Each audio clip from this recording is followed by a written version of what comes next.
Tonight, my talk is on Samatha and Vipassana. This is a sort of continuation from my talk in Ipoh about a month ago, which was called Original and Traditional Buddhism, which lasted for about 3 hours. It was more of a question and answer session, and I took the opportunity to talk a bit about original and traditional Buddhism, and I would like to summarize a bit now what I said there. Basically what I said was that there are a lot of wrong views in Mahayana Buddhism as well as Theravada Buddhism. And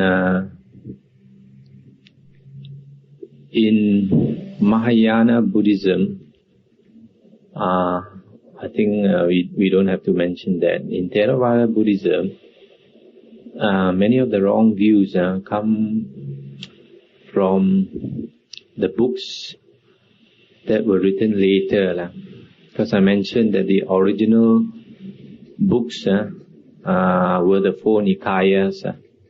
Because at the time when the 500 Arahants met, about 3 months after the Buddha's Parinibbana, they only discussed the Vinaya and the Four Nikayas, that is the Digha Nikaya, Majjhima Nikaya, Samyutta, and Anguttara Nikaya.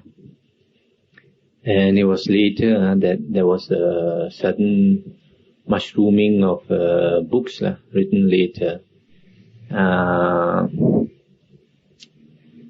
And these wrong views were acknowledged even at the time of Emperor Asoka. And so these Four Nikayas are the really reliable books, the really books that we can say is the Buddha's words. Anything other than that, we have to be very careful. So, in Theravada Buddhism, now we have what they call the Tipitaka or Tripitaka, the three treasuries. And they have added the Abhidhamma, which is one of those set of books, 7 books, whose authenticity is controversial. And then we have the Khuddaka Nikaya, and then we have the commentaries, Atthakatha, and then the sub-commentaries, and the sub-commentaries. And beside all these books, there are still others like the Visuddhimagga, Milindapanha, Netipakarana, Pitakopadesa, and other books which don't even fall into this category, but which some Theravada monks like to read and acknowledge them as the Buddha's teaching, or in conformity with the Buddha's teaching. Now, if all these books are actually in conformity with the Buddha's teaching, there should be no inconsistency, no discrepancy with the Four Nikayas. But unfortunately, there is. And now in Theravada Buddhism, we have 2 serious, to what I would call wrong views. One is that we acknowledge that there is such a thing as a Bodhisattva path, that you can actually become a Buddha by making vows, by cultivating the paramis or paramitas, and then after a long period of time you can become a Buddha. But this has no basis in the Four Nikayas. And in the Four Nikayas, there's no mention of the Buddha or the Bodhisatta making a vow before the Dipankara Buddha and meeting 24 Buddhas successively who predicted that he would become a Buddha. Actually, in our Four Nikayas, he only met one Buddha, that was Kassapa Buddha. And he said he looked back in time as far as 91 Kappas only. And during that period, he said he saw in the past 91 Kappas, 6 Buddhas. So he only mentioned 6 Buddhas' names. And the fact that we say that in the Four Nikayas, there is no basis for the Bodhisattva belief, the path, is that first, when the Buddha was enlightened, he contemplated the nature of living beings and he decided not to teach. In other words, he was quite determined to be a Pachika Buddha. And only after the Brahma, Sahampati, the Deva, came to appeal to him 3 times to teach the Dhamma to the world, that he decided to teach the Dhamma. So from here you can see that basically the wisdom of a Pachika Buddha and a Sammasambuddha is basically the same. It's only whether one wants to teach or one does not want to teach. And in the Nikayas, we find that there are times when you can find many Pachika Buddhas in the world. Something like 500 Pachika Buddhas were stated by the Buddha to have lived at Isigili mountain near Rajagaha. So at any one time you can find a lot of Pachika Buddhas compared to a Sammasambuddha, which is extremely rare. And I mentioned that the reason is that it's very difficult to teach something new, something different from what people are used to believe. To change people's views is very difficult. You get persecuted, get abused, and as in the case of Jesus Christ, you even get killed. So the other basis for saying that there is no real Bodhisattva path, there is such a thing as a Bodhisattva groping, because the Bodhisattva is actually groping in the dark. There is no proper path like the Ariya. The Ariya has got an Ariyan eightfold path to follow, a very definite path. Whereas the Bodhisattva, he has no Dhamma base. He does not understand Dhamma, so he is groping. And cultivating all these paramis just brings him up and down in samsara. Sometimes goes up to the heavens, sometimes comes down. So in the Gatikara Sutta, the Buddha did mention that in one of his previous lives, he met the Buddha Kassapa. And when he met the Buddha Kassapa, he had no respect for Buddha Kassapa. Refused to go and see Buddha Kassapa until he was pulled by the hair by his friend Gatikara, and finally he went to see the Buddha. And when he saw Buddha Kassapa, also he had no respect. He didn't want to pay any respect to the Buddha Kassapa.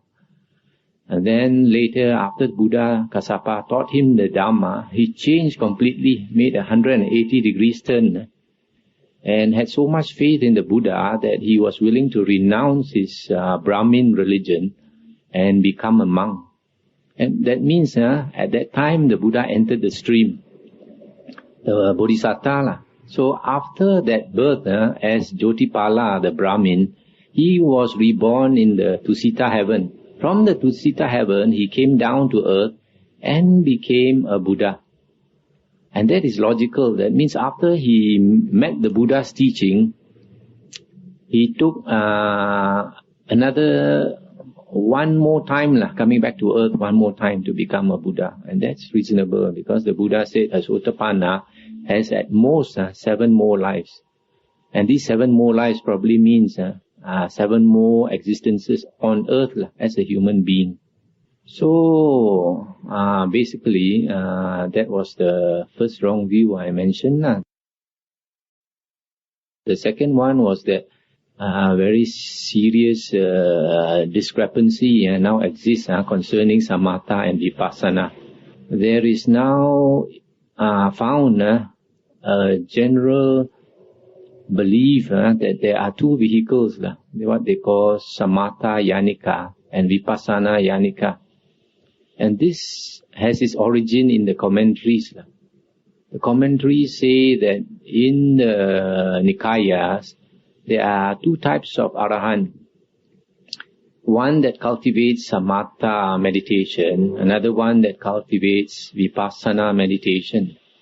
And out of this hypothesis, out of this assumption, they have said that this person who cultivates the Vipassana Yanika,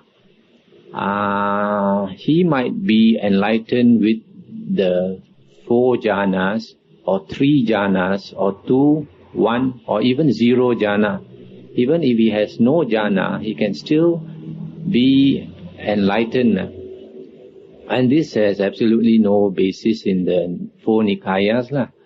And they call this person the Sukha Vipassaka Arahant. Sukha means dry. It's spelled with a double K, S-U-K-K-H-A. Vipassaka, dry vision Arahant. And this, I like to point out later, how this type of wrong view came about. One was through what I believe is a wrong interpretation of the liberation by mind, or 2 ways liberated Arahant, and liberation by wisdom. So now this view that there is a Samatha Yanika and Vipassana Yanika, once you have this kind of view, then they start differentiating. They say that Samatha Yanika has no wisdom, whereas the Vipassana Yanika is cultivating wisdom. In other words, what they are saying is no different from what the Mahayanas say about Theravada and Mahayana. Basically, that they are Mahayana, the higher vehicle, and Theravada is the Hinayana, lower vehicle. So in the same way, once you separate Samatha and Vipassana, you find people who are attached to Vipassana calling themselves in the same way that they are the Maha. And you who practice the Samatha, you are the Hinayana or Hinayanika. Basically, it's the same thing. Now, one of the suttas that leads to this kind of idea is found in the Anguttara Nikaya. There's one sutta that says, 2 things contribute to knowledge. One is Samatha, the other one is Vipassana. Then they say, it's stated there, Samatha, the result of practicing Samatha is development of mind. And the result of development of mind is that lust is abandoned. And the result of abandoning lust is that you get liberation by mind. Then they say that Vipassana leads to the development of wisdom, and which in turn results in ignorance being abandoned, and which in turn results in liberation by wisdom. Now this word Samatha and Vipassana, as I pointed out in my earlier talk in Ipoh, is that Samatha literally means suppression or pacification or tranquilization. So I think the better word to use is tranquilization. It is a process of making your mind tranquil. And this leads to development of mind, which basically means concentration or tranquility. And the result of tranquility, according to this sutta, is that lust is abandoned. Now, Vipassana should be translated as contemplation. But some people, they translate it as insight. And this should not be correct, because the word Vipassana consists of 2 words, Vi and Passana. Vi is a prefix meaning separation. And Passana is to see, to observe. So when you see and you separate, that is contemplation. And the result of practicing Vipassana is development of wisdom, which is basically insight. So, since you practice Vipassana, you can get insight. Vipassana should not mean insight. Vipassana should mean contemplation. And that will lead you to insight. And the result of insight is that ignorance is abandoned. And then you get liberation by wisdom. Now this kind of sutta, if you are not careful, you only study one sutta like this, you will come to the conclusion, according to this sutta, it says that samatha will give you concentration, and which results in abandoning lust. And then vipassana gives you development of wisdom, which means insight. And then from this sutta alone, you might think that samatha does not give you wisdom. Only vipassana will give you wisdom. But if you study more, there's another sutta in the Anguttara Nikaya that talks about a few types of concentration. And then it says that if you cultivate your mind to be concentrated, and so concentrated until it becomes bright, and not only so, not little bit of brightness, it's very bright, so that your mind becomes very, very bright. That is the best condition for insight, for jnana dasana. In other words, here, this second sutta is saying samatha or concentration will give you insight, which is opposite to what the other one says. And then, in this same sutta, it says that if you contemplate the body, the 32 parts of the body, lust is abandoned. So, in this second sutta, what is the meaning of it is that samatha will give you insight. Contemplation of body or vipassana will make your lust be abandoned, which is quite the opposite of the first sutta, which says that samatha will abandon lust, right? You get development of mind, concentration, then you abandon lust. And then, whereas vipassana gives you insight. So, you see, if you study only one or two suttas, and you don't study enough of the suttas, you can come to the wrong conclusion. Now, if you take these two suttas and compare, you will find that samatha gives you wisdom in one sutta, the other sutta, vipassana gives you wisdom. So how is this to be reconciled?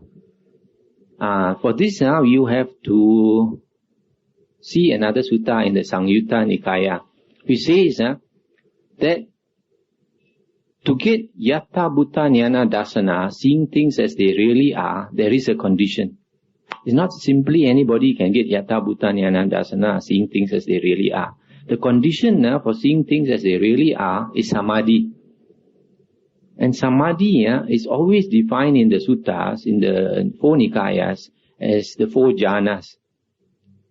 Sometimes it is defined as one-pointedness, which means jhana, any jhana. Now, the commentary, sometimes they say right concentration can mean momentary concentration.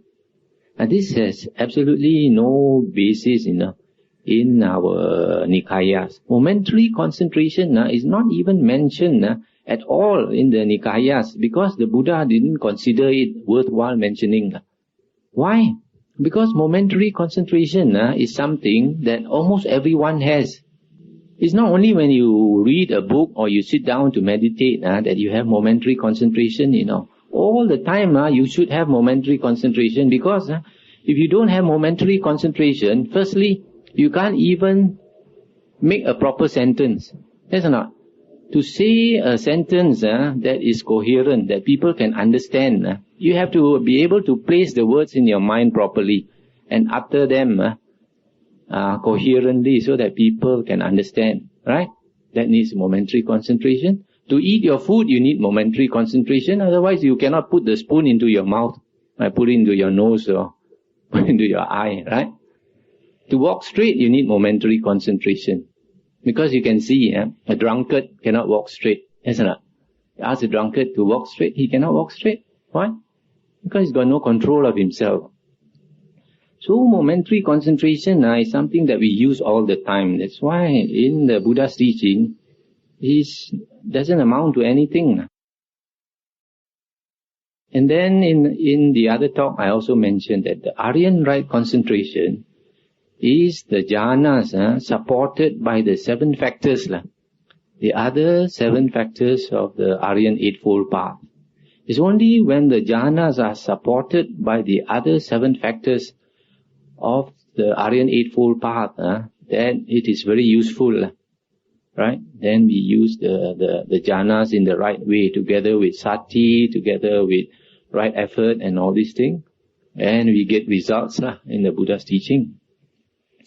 Now, there are several suttas that affirm that concentration samadhi in the suttas always refer to the 4 jhanas. For example, in the Anguttara Nikaya, there's one sutta that talks about the threefold training. The training in the Adi-sila, the higher morality, the Adi-chitta, higher mind, and the Adi-panya, higher wisdom. There it is defined, the Adi-chitta sikha, the training in the higher mind, is the 4 jhanas. That is definitely stated. Then, there's another sutta in the Anguttara Nikaya that talks about utter purification of mind. And there is defined also as the 4 jhanas. Now, in the Majjhima Nikaya, there's one sutta that talks about the 7 purifications, the Ratta Vinita Sutta. And there they did not define what they mean by the purification of mind. So because it is not defined there are some commentaries that say the jhanas are not necessary. But in the Anguttara Nikaya is very clearly stated. Purification of mind is the 4 jhanas. Now, there are other several suttas that confirm that samadhi always refers to the jhanas. For example, in the Majjhima Nikaya, there's a few suttas. There's one sutta where Ananda, I think, was asked, what is that one thing the Buddha taught that is needed to win liberation? And Venerable Ananda said, first jhana. Then that person asked him, is there another thing? Then Ananda said, second jhana. And he said, is there another thing? Third jhana. So is he always talking about jhanas? Then there's another sutta where the Buddha was asked, what is the way to get rid of the 5 lower fetters? When you get rid of the 5 lower fetters, that means you become an anagami. Okay? So the Buddha said the first jhana. And then he was asked whether there's another way. He said the second jhana. Another way? Third jhana. Always jhanas, you see. And then there's another sutta where Ananda was asked, what kind of meditation was praised by the Buddha? What kind of meditation was not praised by the Buddha? And Venerable Ananda said, the kind of meditation where the 5 hindrances are abandoned, that type of meditation is praised by the Buddha, meaning the jhanas. And the type of meditation that is not praised by the Buddha is the type of meditation where the 5 hindrances are not abandoned. That means anything short of the first jhana, or one-pointedness of mind, is not approved by the Buddha.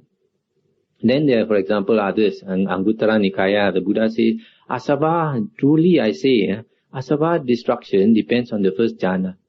Asava destruction depends on the second jhana, etc. Then another Anguttara Nikaya Sutta, the Buddha said, a monk without the peace of concentration in high degree, without winning one-pointedness, that a monk without the peace of concentration in high degree, without winning one-pointedness, shall enter and abide in liberation by mind, liberation by wisdom. That cannot be, the Buddha said. And then there are 2 suttas in the Anguttara Nikaya where the Buddha talked about the threefold training, sila, samadhi, panya. And then the Buddha defined quite clearly, the Buddha said the Sotapanna and the Sakadagamin, the first and second fruition person, has got perfect sila. That means the 5 precepts, or at least the first 4 precepts are perfect. And then the Buddha said the Anagamin, the third fruition person, has got perfect sila and samadhi. When you say perfect samadhi, that means he has got the jhanas, the 4 jhana. That's why generally all anagamins are reborn in the 4th jhana plane. And then the Buddha also said the Arahant has got perfect sila, samadhi and panya. That means only the Arahant has got that type of panya that can bring you out of samsara. And then in the Majjhima Nikaya, there is a sutta where the Buddha said, when a person develops the Ariyan Eightfold Path fully, at the same time, he develops the four Satipatthana fully. And at the same time, the four Iddhipada also go to full development. And the four right efforts, Samappadana, and then the four Bala, the four powers, the five Bala, and the five Indriya, the five powers and the five faculties go to completion. And the seven Bojjhanga also fully developed, and the Ariyan Eightfold Path fully developed. So in other words, if a person cultivates the Ariyan Eightfold Path, all these things like the Satipatthana, Iddhipada, Samappadana, all at the same time are developed, You cannot say, for example, somebody might think, I only want to cultivate the four Satipatthana, I don't want to cultivate the four Iddhipada. He thinks he doesn't want psychic power, maybe. He says, Iddhipada will give you psychic power, I don't want that, I want Satipatthana. Cannot want. In fact, later I'll tell you, there's actually one sutta where it is stated, if you want psychic power, you must cultivate Satipatthana. Because Satipatthana is not separate from jhana. And that we'll talk about later. Now we talk about another place where this wrong view comes about, that there can be Arahant liberated by wisdom who does not have any jhana. This concerns the liberation by mind and liberation by wisdom. Now this, in the Majjhima Nikaya, there's a sutta, Kittagiri Sutta, which talks about the 7 types of individuals. Then it mentions the 2 types of Arahants. The 2 types of Arahant mentioned there is called the Ubato Bhaga Vimutti, the 2 ways liberated Arahant, and the Arahant who is liberated by mind. So you see in that sutta, it talks about these 2 types of Arahants without mentioning the word liberation by wisdom. But on the other hand, there are other suttas in the Majjhima Nikaya that talks about the 2 types of Arahant, liberated by wisdom and liberated by mind. So, there are some writers who say that when the Buddha mentions liberation by wisdom and liberation by mind, he is referring to one Arahant. Maybe in some suttas the Buddha might mean that, but there is actually one sutta, Majjhima Nikaya 64, where it is very clear that liberation by mind and liberation by wisdom refers to 2 types of Arahants. In that sutta, the Buddha talked about how a person gets rid of the 5 lower factors by the jhanas, the first jhana, second jhana, etc. So Ananda was thinking, here the Buddha is talking about getting rid of the factors by the jhanas. But he was thinking, there is an Arahant liberated by wisdom, there is an Arahant liberated by mind. So he asked the Buddha, why is it there are some monks liberated by wisdom and some monks liberated by mind? Then the Buddha said, it's because there is a difference in the faculties of beings. In other words, because people are different, some people are naturally liberated by mind, some Arahants are naturally liberated by wisdom. Now in that sutta, the Pali word is ekache bhikkhu ceto vimuttino, ekache bhikkhu panya vimuttino, meaning there are some bhikkhus who are liberated by mind and there are some bhikkhus liberated by wisdom. So from here you can see liberation by mind and liberation by wisdom refers to 2 types of Arahant. So how are we going to reconcile that there is two types of Arahant here mentioned, liberated by wisdom and liberated by mind, whereas in the Majjhima Nikaya 70 it says liberated by wisdom and two ways liberated. If you read further, there is actually one sutta in the Majjhima Nikaya that says that liberation by mind actually refers to the two ways liberated one. This is in the Digha Nikaya. In the Digha Nikaya, the Buddha said that there is a person who is liberated by mind and liberated by wisdom. Therefore, he is called the both ways liberated one. So you can see when the Buddha says two ways liberated, he means a person who is liberated by mind as well as liberated by wisdom. Because when a person is liberated by mind, he can't do without wisdom. That's not. Because wisdom only can bring you out of samsara. So, on the other hand, when you say a person liberated by mind, you don't mean that he's liberated by wisdom. You may only mean that he's liberated, if a person is liberated by wisdom, that means he's not liberated by mind, he's only liberated by wisdom. Now, here is where some mistake is made, because in the Majjhima Nikaya, it is stated that the two ways liberated Arahant is a person who attains the 8 deliverances. And the 8 deliverances refers to 8 things. One is a person can see the inside of his body. During meditation, he can see the internal parts of his body. And the second deliverance is he can see outside, even with his eyes closed, he can see outside. The third one is called the contemplation of the beautiful, probably something to do with metta. Then the fourth one onwards refers to the arupa jhanas. Okay? So, the two ways liberated Arahant, or the Arahant liberated by mind, is supposed to attain up to all the arupa jhanas, all the arupa jhanas, and the rupa jhanas Whereas it is also stated, the Arahant who is liberated by wisdom, he does not attain the 8 liberations, does not experience the 8 liberations.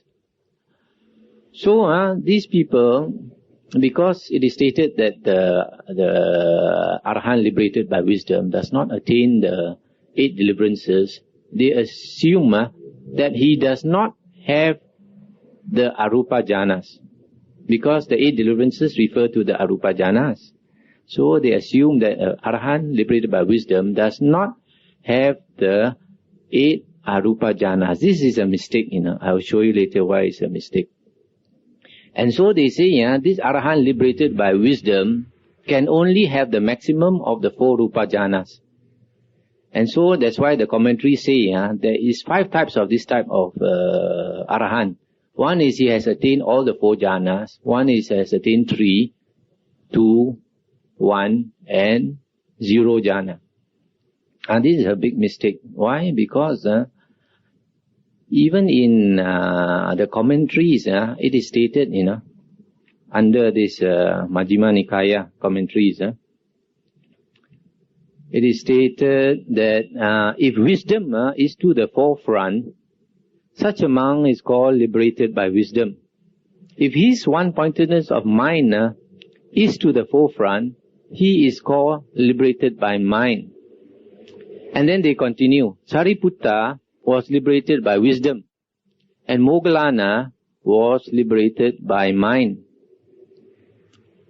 So here, this commentary is saying, when I read this, it refers to the moment of liberation, At the moment when that Arahant is liberated, If wisdom is more, he is called liberated by wisdom. If he is using strength of mind more, then he is called liberated by mind. And this opinion has got substance in the Nikayas. Why? Because if we examine all the four Nikayas, you will find that an Arahant is liberated in the Nikayas three ways. One is an Arahant who attains all the Arupa Jhanas. And after attaining all the Arupa Jhanas up to cessation of perception and feeling, when his consciousness stops, and then after that, when he comes out of cessation, he contemplates. And by his wisdom, he becomes liberated. That is one type of Arahant. Now the second type of Arahant, which is mentioned in the four Nikayas, is like the Buddha. He uses the four jhanas. He attains four jhanas, and then after that, he contemplated the past lives. First he contemplated the past lives.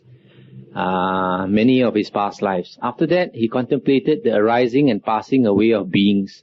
How beings arise and pass away according to karma. Then after that, he contemplated the four Ariyan truths, the four noble truths. From there, he attained destruction of the asavas. That is the second type of Arahant who uses the four jhanas. Now these two types of Arahant are mentioned in the Nikayas as liberated by mind and liberated by wisdom. That means these two types of Arahants is the two ways liberated Arahant, or the Arahant liberated by mind. On the other hand, there is a third type of Arahant. And this is in the case of Sariputta. In one of the Majjhima Nikaya suttas, Sariputta was said to be fanning the Buddha. One day the Buddha was talking to an ascetic, and that called Diganaka. And at that time, Sariputta had just started to follow the Buddha. Let me see. It was only about 14 days. 14 days after he first came to the Buddha. So being new, he was had a lot of respect for the Buddha. He was acting like somebody attending to the Buddha. He was fanning the Buddha, He was not meditating, he was just fanning the Buddha. And he was listening to the Buddha, talking to Diganaka, the ascetic. And then from listening to the Buddha, speaking to Diganaka, suddenly he got enlightened, became an Arahant. Now, according to the commentary, this type of Arahant is called liberated by wisdom. Meaning, he did not use his jhana at all. He only used his wisdom. At that point, at that time when he became liberated, he was not using any jhana. In other words, he was not meditating. This happens in the case of some Arahants who are not meditating. For example, in the Dhammapada commentary, there was a case of an Arahant. He was walking a long distance. Then he came to a waterfall. He wanted to clean himself. He was cleaning himself at the waterfall. He saw the water rushing down continuously. Then when he contemplated, this looked like samsara. Samsara beings are rushing about in samsara, never ending.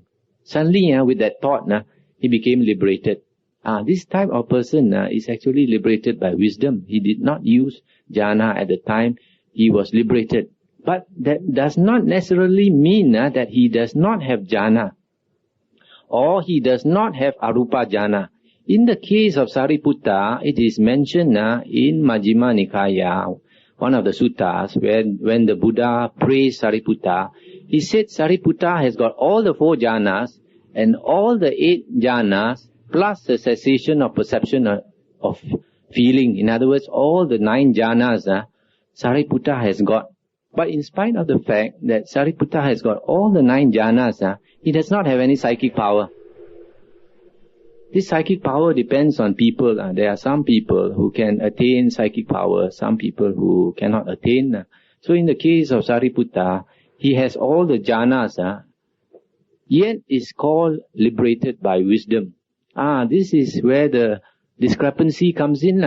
The commentaries is trying to say that a person liberated by wisdom does not have any arupa jhana. Because they use the Kitagiri Sutta, which says that the Arahant liberated by wisdom has not attained the 8 deliverances. But actually what is actually meant is at the moment of liberation, At the moment of liberation, he did not attain the 8 deliverances. It does not mean that he does not have the 8 deliverances. So this is the very serious mistake that is made. So this concerns liberation by mind and liberation by wisdom. Now, because of the view that Vipassana gives you wisdom, whereas Samatha does not give you wisdom, there is developed certain other wrong views. For example, that the jhanas is no use because there is no sati, no mindfulness when you attain the jhanas. And this one has got no basis. In the Majjhima Nikaya Suttas, it is stated that the Ariyan Eightfold Path is to be cultivated one after another. The factors. First, you must have right view. And right view will lead you to have right thoughts. And right thoughts will lead you to have right speech. And right speech will lead you to have right actions, etc. And finally, right sati, right mindfulness will lead you to have right samadhi. That means, if you practice sati mindfulness correctly, you must attain the jhanas,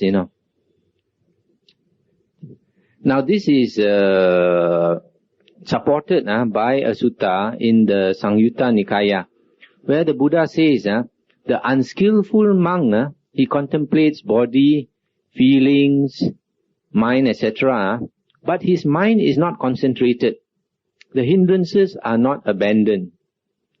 In other words, if a skillful monk contemplates body, practices sati, body, feelings, etc., his mind must become concentrated. And the hindrances must be abandoned. That means he must attain the jhanas, Now, there is another sutta in the Majjhima Nikaya, the other day I mentioned, was Majjhima Nikaya number 44, where the Buddha said the characteristic mark of samadhi is satipatthana. This is a very important statement. The characteristic mark of samadhi, of jhanas, is satipatthana. That means once you have the jhanas, satipatthana becomes automatic. But if you try to practice satipatthana, it's just like a person trying to practice concentration. It does not mean a person trying to practice concentration has got the 4 jhanas. Yes or not? You are only trying to concentrate your mind, You have still not been able to attain concentration. But when you attain the jhanas, then you have attained concentration. So in the same way, if a person is trying to practice satipatthana, it does not necessarily mean that he has got satipatthana. He's trying to be mindful. Satipatthana, by the way, means intense state of mindfulness. Because patthana comes from 2 words, pa and tana. Pa means setting forth, and it also implies going further. That is why normally pa also means extreme, intense. Tana literally means standing still. So it is also used to mean situation, condition, a state. So satipatthana means an intense state or extreme state of sati, not normal sati, not ordinary sati, an intense state of sati. And this satipatthana is obtained when a person attains the jhanas. Now, coming back to the point that This jhanas, when you attain the jhanas, there is no mindfulness. There is a description of the four jhanas. And in the case of the fourth jhana, it is stated how a person attains the fourth jhana, Normally it's stated in this way. And with the abandoning of bodily pleasure, and the previous, which is sukha, and the previous abandoning of bodily pain, which is dukkha, by the fading away of grief and joy, domanassa and somanassa, he enters upon and abides in the... So at the fourth jhana, the state of the fourth jhana is stated that a person has got complete purity of mindfulness and equanimity. Parisuddhi. Parisuddhi means complete purity. In other words, you cannot be more mindful than when you are in the fourth jhana. So how can you say that when you attain the jhanas, you have no mindfulness? It's completely different from what the Buddha says. And then there is a sutta in the Samyutta Nikaya where the Buddha says that satipatthana should be abandoned after you have attained it. And yet there are other suttas that say the Buddha's disciples, the learners and the Arahant, they always abide in satipatthana. So in other words, when you cultivate to attain satipatthana, you cultivate until you attain it. But after you attain it, the Buddha said, abandon the practice. Why abandon?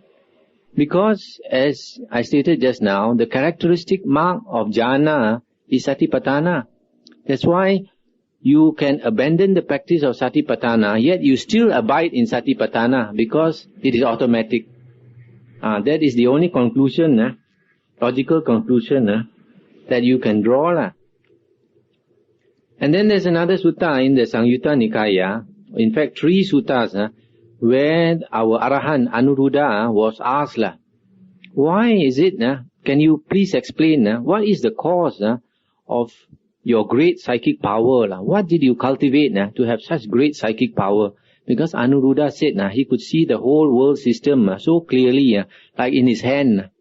He can see the galaxy like in his hand, his mind is opened up so wide. So when he was asked the cause of his great psychic power, he said satipatthana. And normally when you say psychic power, you always mean jhana, yes or not? Only jhana can give you psychic power. But here he says satipatthana. That means satipatthana is no different from jhana. Only when you have jhana, you have satipatthana. And then there's other suttas, for example, in the Samyutta Nikaya, there's another one where the Buddha says, by making much of the 4 jhanas, by cultivating the 4 jhanas, one tends to nibbana, one slopes to nibbana. There's always, you have the jhanas means you naturally go towards nibbana. And in the Anguttara Nikaya, the Buddha said, the perfection of wisdom is the abandonment of the hindrances, which also means the jhanas. Another one of the wrong views, which is prevalent nowadays, is there is a they tend to frighten you not to cultivate the jhanas. They say you can be attached to the jhanas. By cultivating the jhanas, you can be easily attached to it. This one is quite the opposite of what the Buddha says. In the Majjhima Nikaya, the Buddha said there are 3 types of feelings: pleasant feelings, unpleasant feelings, and neutral feelings. Okay? Now, pleasant feelings, generally, if you experience pleasant feelings, there is an underlying tendency to lust for it, In other words, you want to crave for that pleasant feeling, right? Any type of pleasant feeling, especially sensual, pleasant feelings. There is a tendency to lust for it, to crave for it. But the Buddha said, it's not in the case, or maybe here it's not the Buddha, it's an Arahant saying. He said, it's not in the case of all pleasant feelings that you have this underlying tendency to lust for it, to crave for it. He said, in the case of jhana, when a person enters the first jhana, the underlying tendency to lust, to crave for that pleasant feeling is abandoned. So you see, in the case of jhana is different, completely different. You can attain jhana, but the craving for it is not there. So to say that you can be attached to jhana, don't cultivate jhana, you can be attached to it has not only no basis, but to say that, first of all, I think we must think of abandoning eating, abandoning marital relations, abandoning sleeping, abandoning driving a nice car. All these things you must abandon first, because all these things will give you the tendency to lust for it. Whereas in the case of jhana, it's completely different. And in the case of the fourth jhana, is even worse or even better, in the sense that just now I read to you the state of the fourth jhana. Before a person can enter the fourth jhana, first he has got to abandon sukha, he's got to abandon dukkha, he's got to abandon somanasa, got to abandon domanasa. That means all the pleasant mental body feelings, all the unpleasant body feelings, first he has to abandon. Then all the pleasant mental feelings, all the unpleasant mental feelings, he has got to abandon before he can abide in the fourth jhana, which is a state of complete purity of equanimity. So in the case of the fourth jhana, there is totally no basis to say, compared to other feelings, that you can be attached to it. Because you have to abandon these states, sukha, dukkha, domanasa and somanasa. But you can have a small attachment to this jhana. But that attachment cannot be like sensual pleasures. Sensual pleasures, you naturally get attached to it, Whereas in the case of jhanic bliss, your mind is so strong, your mind is so clear, that it's not likely, when you compare it with sensual pleasures, to be attached to it. Now in the case of saying not to cultivate jhana and all that, you find in the Anguttara Nikaya that the Buddha said the completely opposite thing, The Buddha said, if a monk can abide in jhana for just one moment, as short as a finger snap, just for a finger snap, for such a short time, the Buddha said, that is really a monk. The Buddha said, that monk, he eats the country's food, not unproductively, He's really a monk and he listens to advice, the teacher's advice. Then the Buddha said, what more would I say of a monk who can abide in jhana longer? So you see, the Buddha is praising the jhana so much that anybody can even abide for an instant. The Buddha already really praised him. Now in the Digha Nikaya and the Majjhima Nikaya, the Buddha said, sensual pleasures should not be indulged in, should not be pursued. But jhanic bliss, or the bliss that comes from jhana, should be pursued, developed and made much of. And then the Buddha said, why? Because it gives you the attainment of Sotapanna. It gives you attainment of Sakadagami, Anagami, Arahant.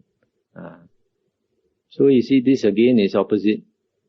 And the other thing is that if you look into the suttas, you find that the Arahants always abide in jhana, Whenever they don't have anything to do, they abide in jhana. This one you have to understand why, Because some worldly people, they will think, what is this monk always abiding in jhana? He doesn't want to face reality. He doesn't want to face the world's reality.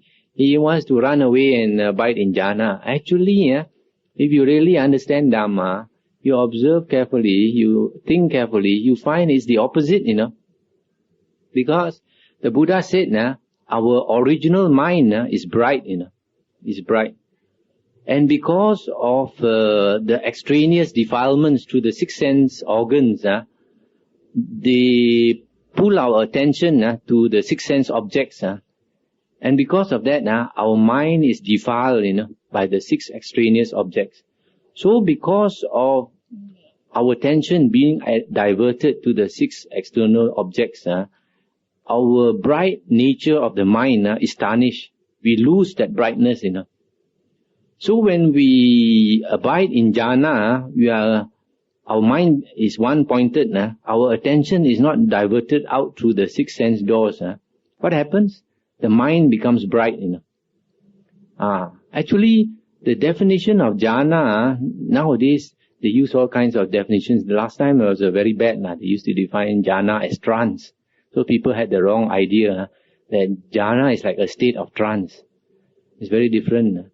And then later on, they use like state of meditative absorption. Not too bad, or mental absorption. It gives the idea what it means. But it's not the literal meaning, Jhana actually means a fire. It also means incandescence. That means very bright. So, I would define jhana as a state of mental incandescence, Because when a person attains jhana, his mind becomes one-pointed, His mind begins to light up, His mind begins to become bright. So actually jhana is a state of mental incandescence.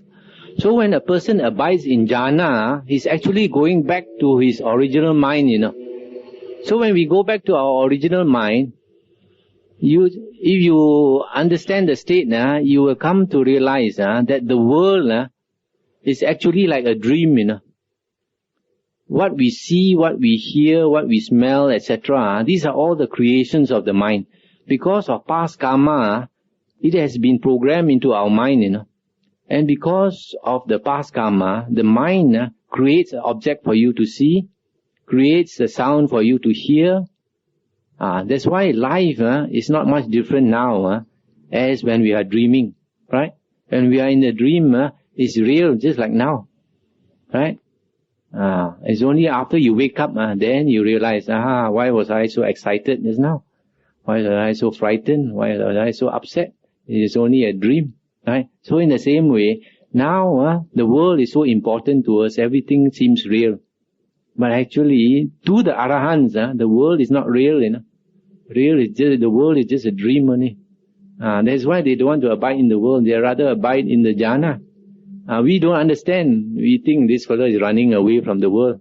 He's not actually running away. He's facing reality. We are in the unreal world. Now, the other thing I would like to say is that in my previous talk, I did mention that the hindrances are abandoned even when one comes out of jhana. And this, I mentioned a few sutta. One was in the Samyutta Nikaya, where the Buddha said that the seka, the learners, they have abandoned the hindrances. Whereas the Arahant has not only abandoned the hindrances, he has rooted out the hindrances.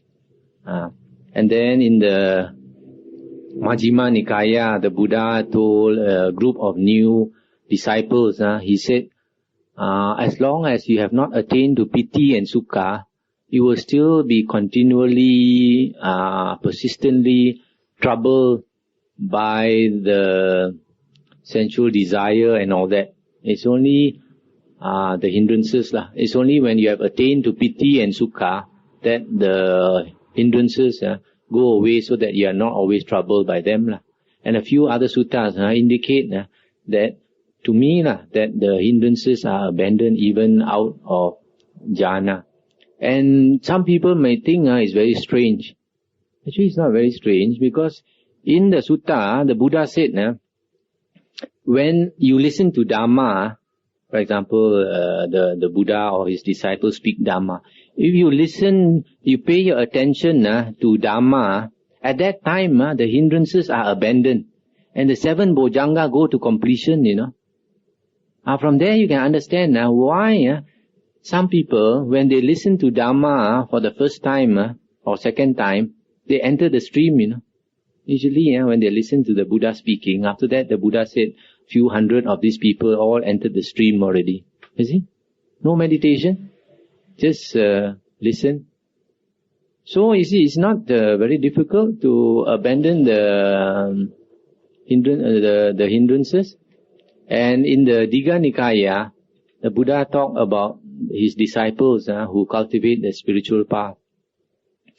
And the Buddha said, even before that monk attains jhana, if he meditates and his mind starts to become concentrated, and when it becomes about one-pointed, before he actually attains jhana, the Buddha said the hindrances already abandoned. And then the Buddha gave 5 similes to say, this person is now very happy. He is like a person who was formerly indebted. He had a loan. It was always the loaners were always chasing him. Now he has paid off his debt, so he's very happy.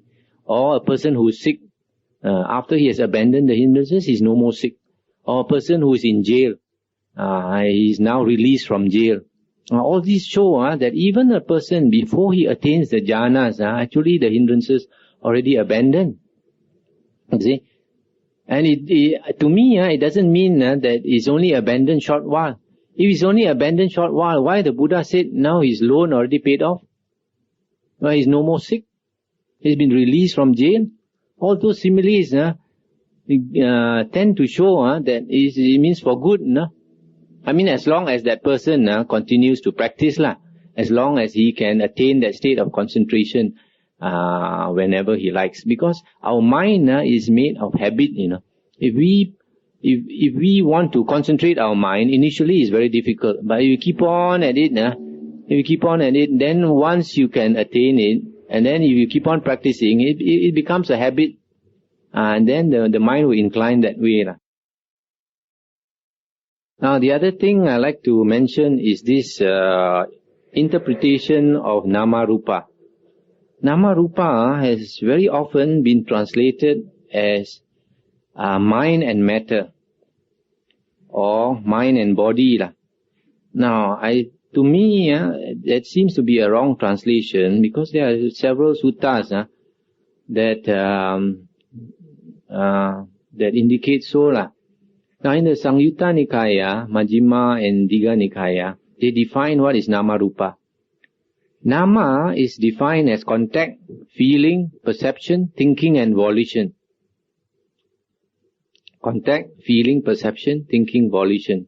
So if you talk about the 5 khandhas, the 5 aggregates, the 5 aggregates are body, feeling, perception, volition and consciousness.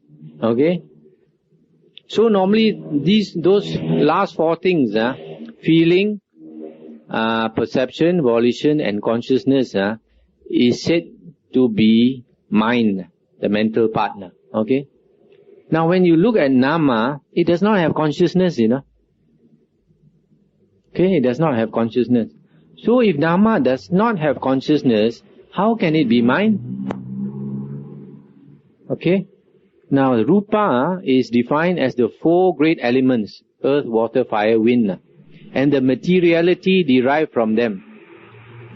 Actually, these 4 great elements, when it's stated earth, water, fire, wind, the Buddha does not mean actually earth, water, fire, wind, What the Buddha means is earth stands for hardness, Hardness is a kind of perception, You feel something hard, you consider that as the earth element. For example, this plastic, because it's hard, is considered the earth element. This is not the earth, this is plastic, right? So, Patavi means the earth element. Earth, water. Water means the cohesion, the property of cohesion, Because water tends to bring things together.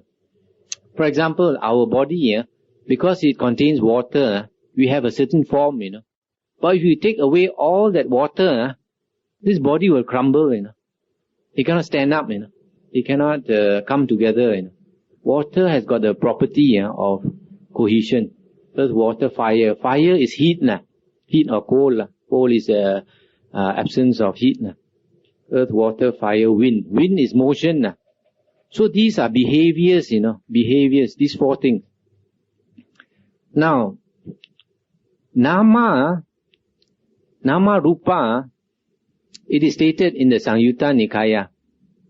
Consciousness or Vijnana and Nama Rupa arise and cease together. And then the Buddha gave a simile, Nama Rupa and consciousness, these two things arise and cease together. They are like two bundles of reeds, two bundles of reeds which are tied together. Each bundle is tied. And these two bundles of reeds are standing, supporting each other, They are leaning on each other, okay? They are leaning on each other. So they stand together and they fall together. If you pull one away, the other one, you make one fall, the other one also will fall. Right? And they stand only supporting each other. When you say this, actually, Nama Rupa means what, Nama Rupa means phenomena, Phenomena that is presented to consciousness. Because the moment consciousness arises, you must be conscious of something, yes or not? If you cannot be conscious of something, you cannot have consciousness. Consciousness only means conscious of something, right? So that something that is presented to consciousness, in other words, phenomena, the totality of phenomena that is presented to consciousness, that actually is Nama Rupa. And that has two aspects. The two aspects is a mental aspect and there is a material aspect. That's why actually Nama Rupa should be defined as mentality and materiality. These are the two aspects that impinge on consciousness, that impinge on Vijnana. Now, I'll give you some other suttas why I say this. In Samyutta Nikaya, there's another sutta that says there is just this body and Nama Rupa outside, without. In the sutta, in the translation, they put Nama Rupa without. And within is the body, and without is Nama Rupa, giving rise to contact and the six sense bases. You see? In other words, Nama Rupa does not include body, Because here this sutta is mentioning there is this body inside and Nama Rupa outside. So how can Nama Rupa mean body and mind? Right? Now there's another sutta that says, by the arising of Nama Rupa comes the arising of mind. And by the ceasing of Nama Rupa comes the ceasing of mind. That means Nama Rupa is connected to mind, If you say Nama Rupa is mind and body, then you must say, with the arising of Nama is the arising of mind. With the ceasing of Nama is the ceasing of mind. But this is not stated. It is stated with the arising of Nama Rupa is the arising of mind. Not the arising of Nama, Arising of Nama Rupa is the arising of mind. Ceasing of Nama Rupa is the ceasing of mind. And then another sutta, Anguttara Nikaya, is stated the basis of Sankappa Vitaka, which is translated as purposive thoughts, is Nama Rupa. So the basis of thinking, the basis of thoughts is Nama Rupa. It's not Nama, If Nama is mind, then you must say the basis of purposive thoughts is Nama. But here it says the basis of purposive thoughts is Nama Rupa. So from here, if you come to the conclusion that Nama Rupa means mentality and materiality, that means the totality of phenomena that is presented to consciousness, then you have a completely different outlook from what is now being taught. What is now being taught is that the world consists of mind and matter. Everything is mind and matter. Because when you say everything is mind and matter, that means mind and matter are separate, But when you say Nama Rupa is mentality and materiality, what is it presented to consciousness, then you slowly realize as confirmed in two other sutta, that the world actually exists in our mind. You see? When you say that Nama Rupa is mentality and materiality, that means even our body is inside our mind. You see? How do we perceive our body? You see, to a normal person, the mind is inside here, the mind is inside here, the body is outside, the world is outside. But when you have an understanding of the Dhamma, then you realize even the perception of the body is through these six sense organs. Through seeing our body, through hearing, smelling, taste, touch. And so when you realize that the whole world is inside our mind, then you realize that the world is not real. It's like a dream. Whereas the other one, if you say that everything is Nama Rupa, then to you, the real world is very real, And you are trying to escape from the world, trying to gain liberation, to enter Nibbana. It's like escape from the world. Whereas that's not the real picture. You see? In the Anguttara Nikaya and the Sangyutta Nikaya, there's a sutta called Rohitassa Sutta. And there, the Buddha said, in this fathom-long body is the world, the arising of the world, the ceasing of the world, and the way to the ceasing of the world. Everything is inside this body, meaning everything is inside the mind. The whole world is inside the mind. Then there's another sutta in the Digha Nikaya where the Buddha said, one disciple came to ask the Buddha, he said, where do the four elements, earth, water, fire, wind, where do they not arise?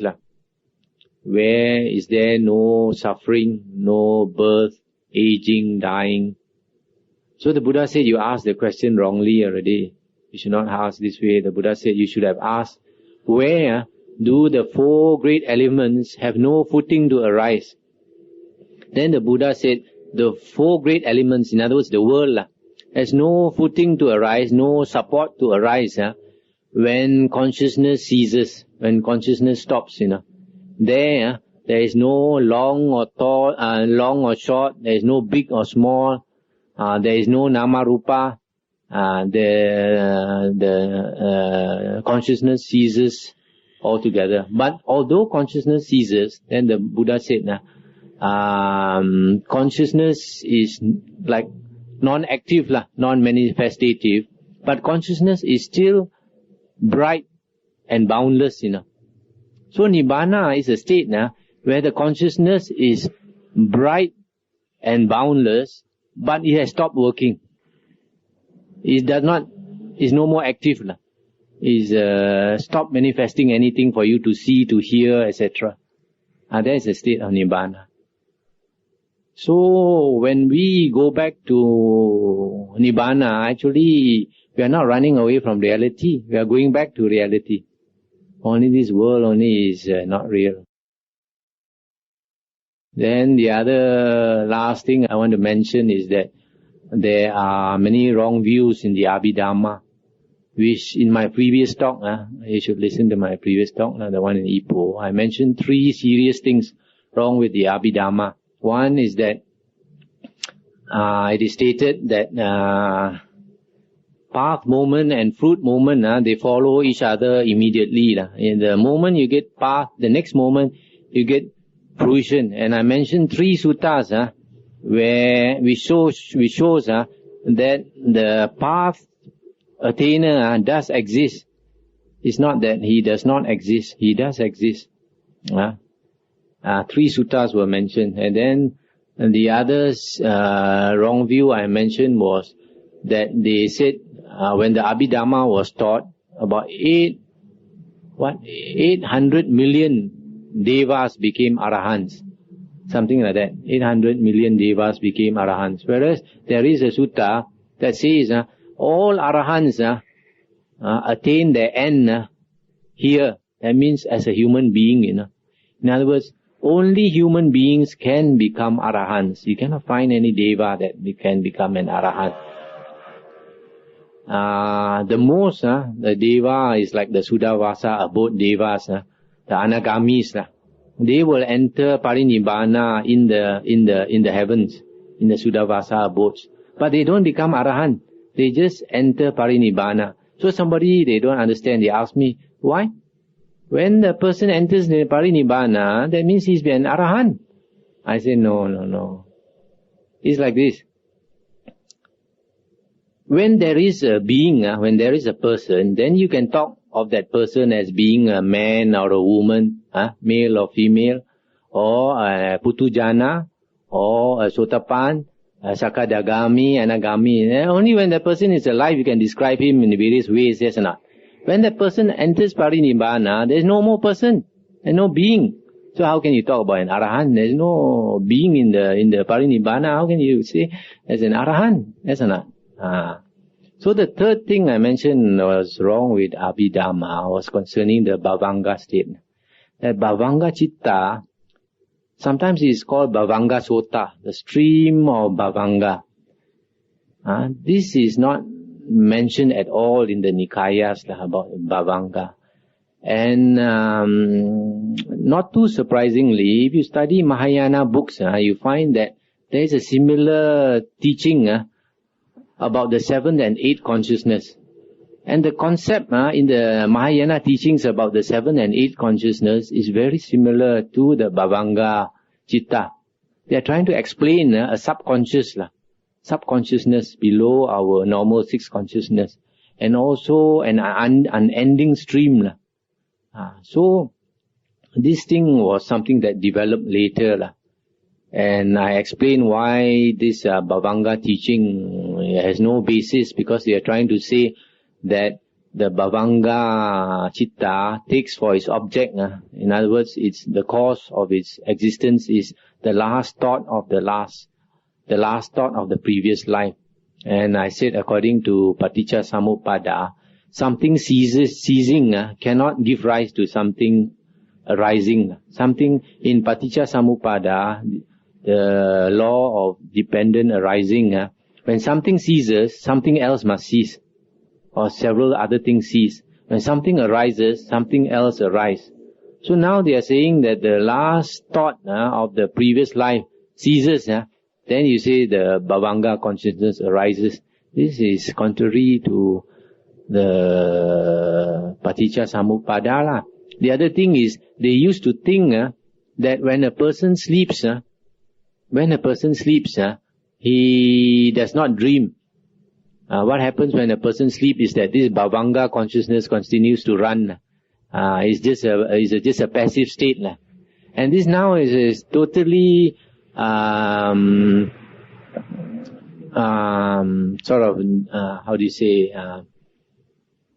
contradicted by science. Science now, they monitor a person who goes to sleep. They find most of the time we are not really sleeping. Whenever we go to sleep, we are dreaming. And this I have also confirmed by using the alarm clock. If you use the alarm clock, you set your alarm clock, for example, half an hour. You see, normally if we sleep, if we are dreaming, we don't know. But when we wake up, we don't know. If you have a very good sleep, by the time you wake up, you don't know all your dreams, You've already forgotten them. But if you were to wake up suddenly, say because of the lightning or because of the alarm clock or somebody wake you up, when you are suddenly waken up, you know that you are dreaming. So if you put the alarm clock, as I tested, you put half an hour, you get up, you are dreaming. You put 1 hour, you get up, also you are dreaming. 2 hours also you are dreaming. 3 hours you are dreaming. All the time you are dreaming. You can test yourself and see. And this is very natural, because that is called asava. Asava means uncontrolled mental outflows. And that is the tendency of the mind to run, to create thoughts. So the tendency is so fierce that even in our waking state, sometimes you are not doing anything, you start daydreaming, right? Or even you are doing something, suddenly your mind will get distracted and think of something else. Because this tendency to run is so fierce, So even when you are awake, you are trying to guard your mind, still the mind runs. What more when you are asleep? You have no guard at all, When you are asleep, totally the mind, Hokkien they say, pang tua chia liao. Start running all over the place. So those were the three main things I said that was wrong with the Abhidhamma. But there are still others, For example, in the Kathavatu, they say that there are no animals in heaven. But if you read the suttas, for example, in the Sangyutta Nikaya, there's one sutta about Sakadeva Raja.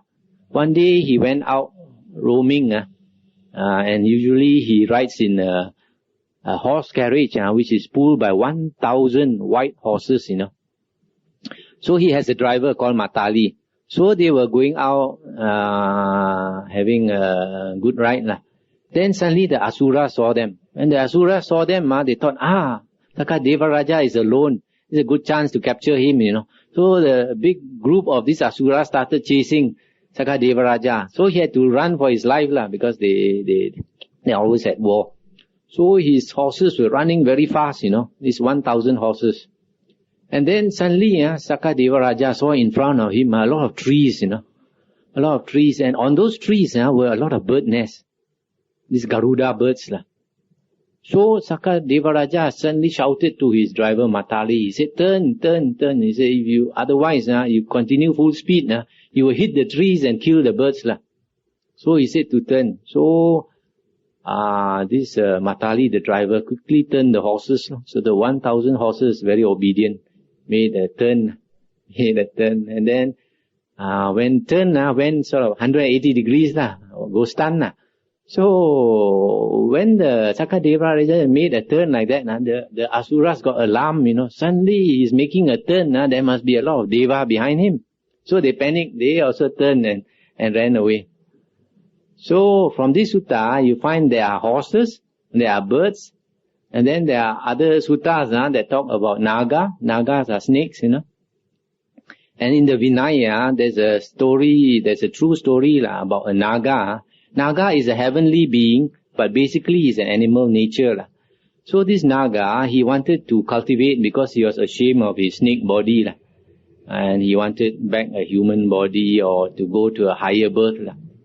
So he used his psychic power and he turned into a human being. And then he came to ask for ordination. And then he became a bhikkhu, a monk, and he stayed with the Buddha's disciples. Now, there are two times when Naga cannot conceal his body. One is that when he's engaging in sexual intercourse. The other one is when he's fast asleep. So he was staying in this kuti with another monk. And he was very tired. He wanted to sleep, but he dare not sleep because he was afraid he will turn into a snake body and they will know. So he waited for the monk to get out of the kuti. So the monk was sleeping, he dare not sleep. Waited until quite late. Then the monk got up, went outside to do walking meditation. So when he saw the monk go out to do walking meditation, he was very tired, he fell asleep. When he fell asleep, his body became a snake, huge snake. So maybe after 1 hour or so, the monk came back into the kuti, He opened the door, he saw such a huge snake inside. He shouted out in terror. So when he shouted out in terror, all the other monks came running. And then this Naga turned back into a human being. So later, the Buddha was informed. Then the Buddha called the two of them. Then the Buddha asked this Naga to tell all the other monks who he was.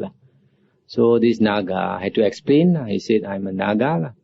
I used a human body because I wanted to ordain and cultivate the spiritual path.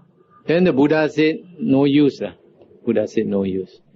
Your nature is such that you cannot get any attainment. So the Buddha asked him to go back to the heaven and asked him to keep the 8 precepts. So he cried, he cried. The Buddha considered him an animal, even though he was a heavenly being, but his nature is animal. Because his temper is very fierce. So the Buddha drove him off. So from there, it is stated in the Vinaya, an animal cannot be ordained. So whenever a person goes for ordination, he has to swear or declare, I'm not an animal. So you see, from this sutta, you find that there are heavenly beings who are animal by nature. And the Kathavatu says there is no animal in heaven. And there are a few other things. For example, they say that in a dream, if you commit murder in a dream, you create karma. But that one is not very logical, because in the Vinaya, a monk, say like he break, say the precept against sexual misconduct. If you dream, you do some sexual misconduct. The Buddha said that is not counted, because when we dream, we are not in control of ourselves. So it's not very logical. How can you, in your dream, even you commit murder, it's only a dream, not really in possession of yourself. Then there are other things. For example, they say in the Abhidhamma, they say the moment you die here, the next moment you are reborn in another birth, But it doesn't seem to be so simple, because in the Digha Nikaya, the Buddha said, for a being to take birth in the womb, there are a few conditions. One of the conditions is that there must be a Gandhabba, a sort of being who's ready to enter the womb. And then in the Digha Nikaya, the Buddha also talked about a few types of birth, There's a type of birth where a being enters the womb unknowing, and then stays there unknowing. Then there's another type of being that enters the womb unknowing and stays inside the womb knowing. Then there's another type of being that enters the womb knowing, He knows, that he's entering the womb, like our Bodhisatta, our Buddha. His mind is so strong that when he's entering the womb, he knows. What do you mean by know? Know means the thought must be going, isn't it? The citta must be working, isn't it? So the Buddha said there is a type of being, when he enters the womb, he knows. And he stays in the womb unknowing. And there's a fourth type that enters the womb knowingly and stays in the womb knowingly. So these are the few contradictions you find in the Abhidhamma and the Nikayas. I think I've talked enough, so maybe you all have questions you can ask. The question is, if the Bodhisattva path is not mentioned in the Four Nikayas, how does one cultivate oneself to become a Sammasambuddha? As I mentioned in my earlier talk, I said the Arya path and the Buddha path is not separate one. In our Majjhima Nikaya, there is a case of Sammasambuddha, namely our Sammasambuddha, our Gautama Buddha. In his previous life, he met the Dhamma, and he met the Buddha Kassapa also. And from understanding the Dhamma, it appeared that he either became a Sotapanna or a Sakadagamin. Then he went to Tusita heaven. And after going to Tusita heaven, he came down and became a Buddha. So from there, I drew the conclusion that practically, most, if not all the Buddhas are previous life Sotapanna or Sakadagami. This is logical because a person who becomes a Sotapanna or a Sakadagamin, his existences are limited to not more than 7 on earth as a human being. So when, for example, like our Buddha Gautama, when he was reborn in the Tusita heaven, he was there for a very long time, millions of years. And after he came down to earth, the Buddha that he learned from had already passed on, right? And the Dhamma also had already disappeared. So when this Sotapanna or Sakadagami is ready to be enlightened, is ready to get out of samsara, when he comes back to earth as a human being, there is no more Dhamma, generally. It's very rare that he comes back to earth and then he meet a Buddha or the teachings again. It may happen, but more rare. So, more generally, what would happen is he comes back, there's no Dhamma, no Buddha. But he's like a ripe fruit, that must fall. So, there is something inside him that tells him he must work to get out of samsara. So, like our Buddha, because he was already planted the seed of enlightenment in him already in the previous life, he just had to get out of samsara. So, he was willing to struggle so hard to become enlightened. So you find, you see, a Sammasambuddha was a previous life Arya. So the people who don't understand, they think, oh, no point you become an Arya, you never become a Sammasambuddha, or you never become a Buddha. Actually, it's the Arya that becomes a Buddha. In the Sutta, it would appear that generally, they just listen to the Dhamma, and they have entered the stream. And the Buddha explains why. Namely that, as I mentioned earlier, when you listen to the Dhamma and you put all your effort and attention there, the 5 hindrances are suppressed. And the 7 bojjhanga go to completion. So there is this condition for you to attain Sotapanna. But Sakadagamin onwards, it appears that you need Samadhi. You need because the difference between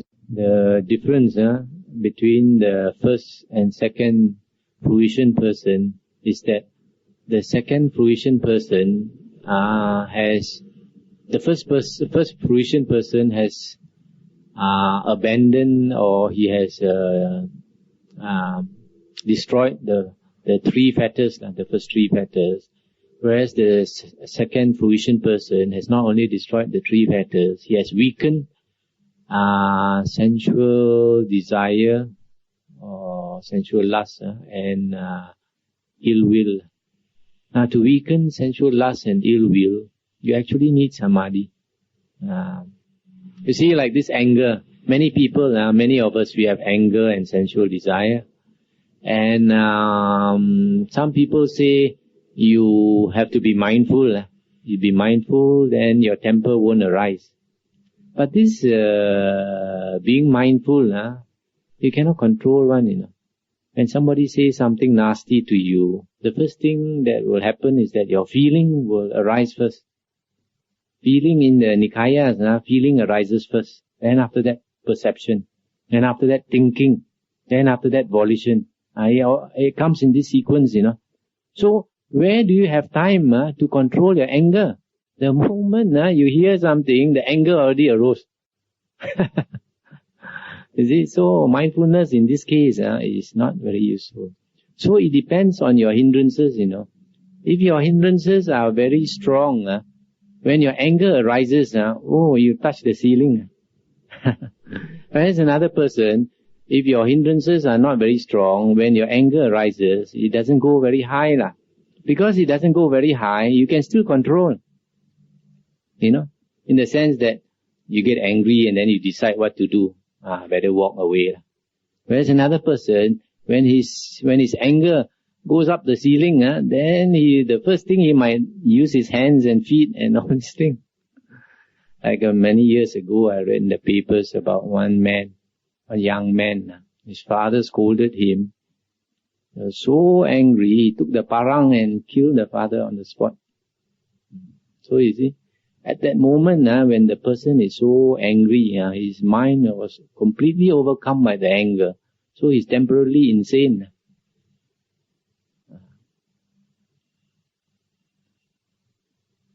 If you cultivate concentration, one of the things you will know, one of the indications of progress, you will know for yourself is that your temper goes down. You will notice, formerly my anger, my temper is so big. Now my temper has reduced, It's one of the natural results of concentration. We should study the Four Nikayas because they are the original So if you have an understanding of the Four Nikayas, after that, if you want to read other books, you can. Because then you will understand what is the original teachings of the Buddha. Then you can differentiate between the right and the wrong teachings. Now, concerning the Khuddaka Nikaya, the fifth Nikaya, there are 15 books according to the Thais and the Sri Lankans. But according to the Burmese, there are 18 books because in 1956, during the Sangha Council, they added another 3 books, which everybody knows is not the Buddha's words. The 3 books they added was the Milinda Panha, Questions of King Milinda. Second one was the Neti Pakarana. Third one was the Pitako Padesa.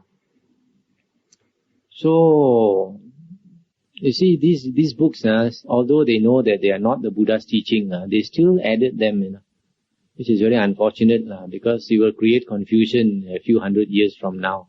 Somebody also asked me, out of these 15 books, are they all not reliable? And I mentioned about 5 are reliable. The Dhammapada, the Sutta Nipata, the Iti Vuttaka, the Udana, and then the Tera Terigata. Those books are reliable. But however, if you study the Four Nikayas, you find when you study the other 5 books, there is nothing much new for you to learn. All you need to understand and learn is already found in the Four Nikayas. So even the other books in the Khuddaka Nikaya is more or less a repetition of what is already in the Four Nikayas. It appears in the Nikayas that only the Sotapanna did not need strong concentration, whereas the others, Sakadagami, Anagami, and Arahant, they do need strong concentration. But that state now also very near jhana already, what they call Upacara Samadhi. You see, this thing, people talk as if it's like entering a door and coming out of a door. You see, our thoughts are going so fast that one moment you are in jhana, one moment you are not in jhana. It can be very fast. Sometimes, even when a person has one-pointedness of mind, sometimes still some thoughts will come, because you have not allowed yourself to sort of completely absorb in that state. So the purpose actually of this jhana, one-pointedness of mind, is to make your mind so strong that you can abide in this, what they call Upacara Samadhi, threshold concentration. Threshold concentration is a state very near the jhanas, but it is useful because you can contemplate and you can attain in using Upacara Samadhi, threshold concentration.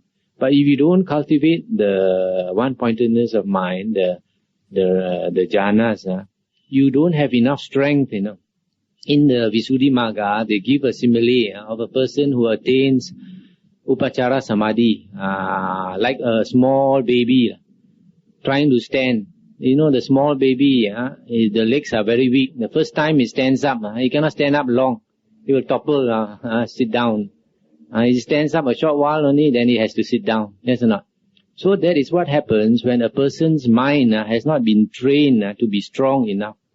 So if you don't attain the jhanas, when you try to use this Upacara Samadhi, because at the state of Upacara Samadhi, you can contemplate and still the hindrances are not there. That's why the Upacara Samadhi is the most useful state, right? But it's very near jhana. So, if you don't have a higher concentration than Upacara Samadhi, you have not developed your concentration to be higher than Upacara Samadhi, you are always in Kanika Samadhi and sometimes in Upacara Samadhi. So when you attain Upacara Samadhi, you are like the small baby trying to stand on its legs. No strength, you fall down again. So when you try to use Upacara Samadhi, you cannot use it because you are not able to abide in it, right? You are in there and then you fall down again. How to use it? How to make it useful? Whereas if you are used to a higher concentration, when you come down to Upacara Samadhi, you are very strong. No problem. You just stay in there as long as you like. You can use it as long as you like. That's why you need to cultivate a higher concentration. My question is, if the jhanas is such a superior state, will give you wisdom, mindfulness and equanimity and all that. Now, why is it when the Buddha was following the two external sect teachers, he did not get enlightenment? I explained in my previous talk that the Ariyan Eightfold Path consists of 8 factors. And there's a difference between right concentration in Buddhism and right concentration in the external teaching. In the external sect, concentration might be the jhanas, but in the Buddha's teaching, the Aryan right concentration, or the noble right concentration, or the Buddhist right concentration, is the 4 jhanas supported by the 7 factors of the Noble Eightfold Path. Only when these 8 work together that you will end suffering, that you will get liberation. It doesn't mean you just use one thing, only the right concentration. No. One of the 8 factors doesn't get you anywhere. You must have all 8 working together. That's why I mentioned that some people say, even Devadatta has got all the jhanas and still he didn't have the wisdom. Then I said, Devadatta, to begin with, he had wrong view. He didn't have right view. And because of wrong view, he had wrong thoughts. And because of wrong thoughts, he wanted to kill the Buddha. How can such a person become an Arahant? Yes or not? Buddha's suttas, the Buddha set a very high standard for a monk to teach the Dhamma, One of the standards he set was that a monk really needs to be an Arahant before he can teach the Dhamma. There's one standard mentioned in Lohicca Sutta in the Digha Nikaya.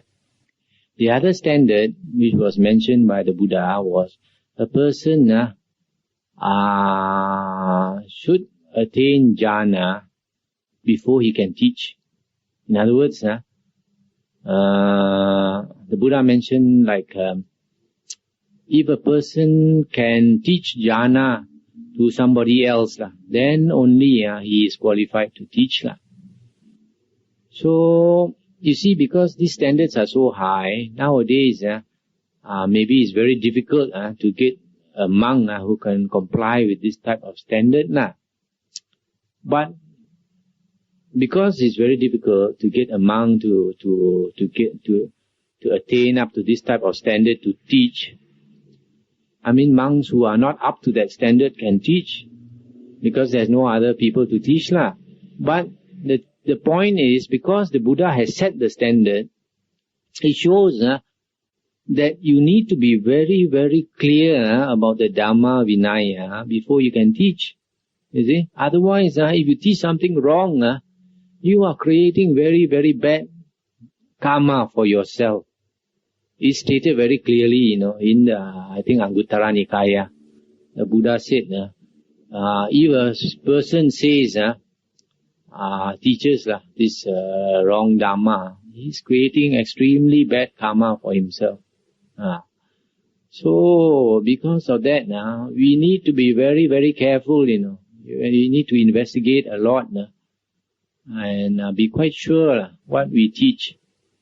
So I think this anybody who thinks of teaching, he must study the Four Nikayas and be very clear about the Four Nikayas before he can teach. Otherwise, you start teaching from the commentary and from the Abhidhamma and all these things, and then you lead people the wrong way. And not only that, you cause the disappearance of the true Dhamma, Because the Buddha said that is what happens when you start teaching wrong Dhamma. Then people start attaching to wrong Dhamma. Then it will cause the disappearance of the true Dhamma. The Buddha said there are 5 things that will cause the disappearance of the true Dhamma. And the Buddha said the true Dhamma does not disappear suddenly, like the sinking of a ship. A ship, when it sinks very suddenly. But the Buddha said, the disappearance of the true Dhamma will come about gradually. And 5 things cause the disappearance of the true Dhamma. 1, people have no respect for the Buddha. In other words, like some people, they don't, although they call themselves Buddhists, they don't acknowledge our Buddha to be their real teacher. They acknowledge somebody else to be their teacher. Pay respect to somebody else. Number 2, you don't respect the Dhamma, meaning the true Dhamma. You go and refer probably maybe to the commentaries or some other books, rather than the Buddha's words. And this the Buddha already stated in some Sutta. The Buddha said in the future, people will not want to listen to the discourses of the Buddha. Instead of investigating the discourses of the Buddha himself, the Buddha said, people in the future would rather go and read the works of his disciples, works of other monks. And the Buddha called them this a mere poetry compared to the Buddha's deep discourses. So the third one, the Buddha said, people start to have less or no respect for the Sangha. The fourth one that will cause the disappearance of the true Dhamma is when people have no respect for the training. Like some people, the training means the cultivation of the Sila, Samadhi, Panya. Just like some people, if you try to cultivate, they say you are a selfish fellow. You're only trying to look after yourself. You should help other people instead of cultivating yourself. But the Buddha said, you can't help other people before you help yourself. So cultivation is one thing they will have no respect. The last one, not surprisingly, is Samadhi. The Buddha said, in the future, people will have no respect for Samadhi, meaning the 4 jhanas. They rather teach some other thing, saying that jhanas are not necessary. This itself will cause the disappearance of the true Dhamma. That is why I always like to talk against people who try to teach that there is such a thing as a dry vision Arahant. Dry vision Arahant is a no vision Arahant. You can't see anything. The question is whether these external sect ascetics, when they come to listen to the Buddha's Dhamma and then they become Arahants, does it mean that they have come out of the 4 jhanas and it must be, because when you are listening to the Buddha, you can't be in jhana. When you are in jhana, you cannot listen to the Buddha. Your mind is not there, right? Firstly.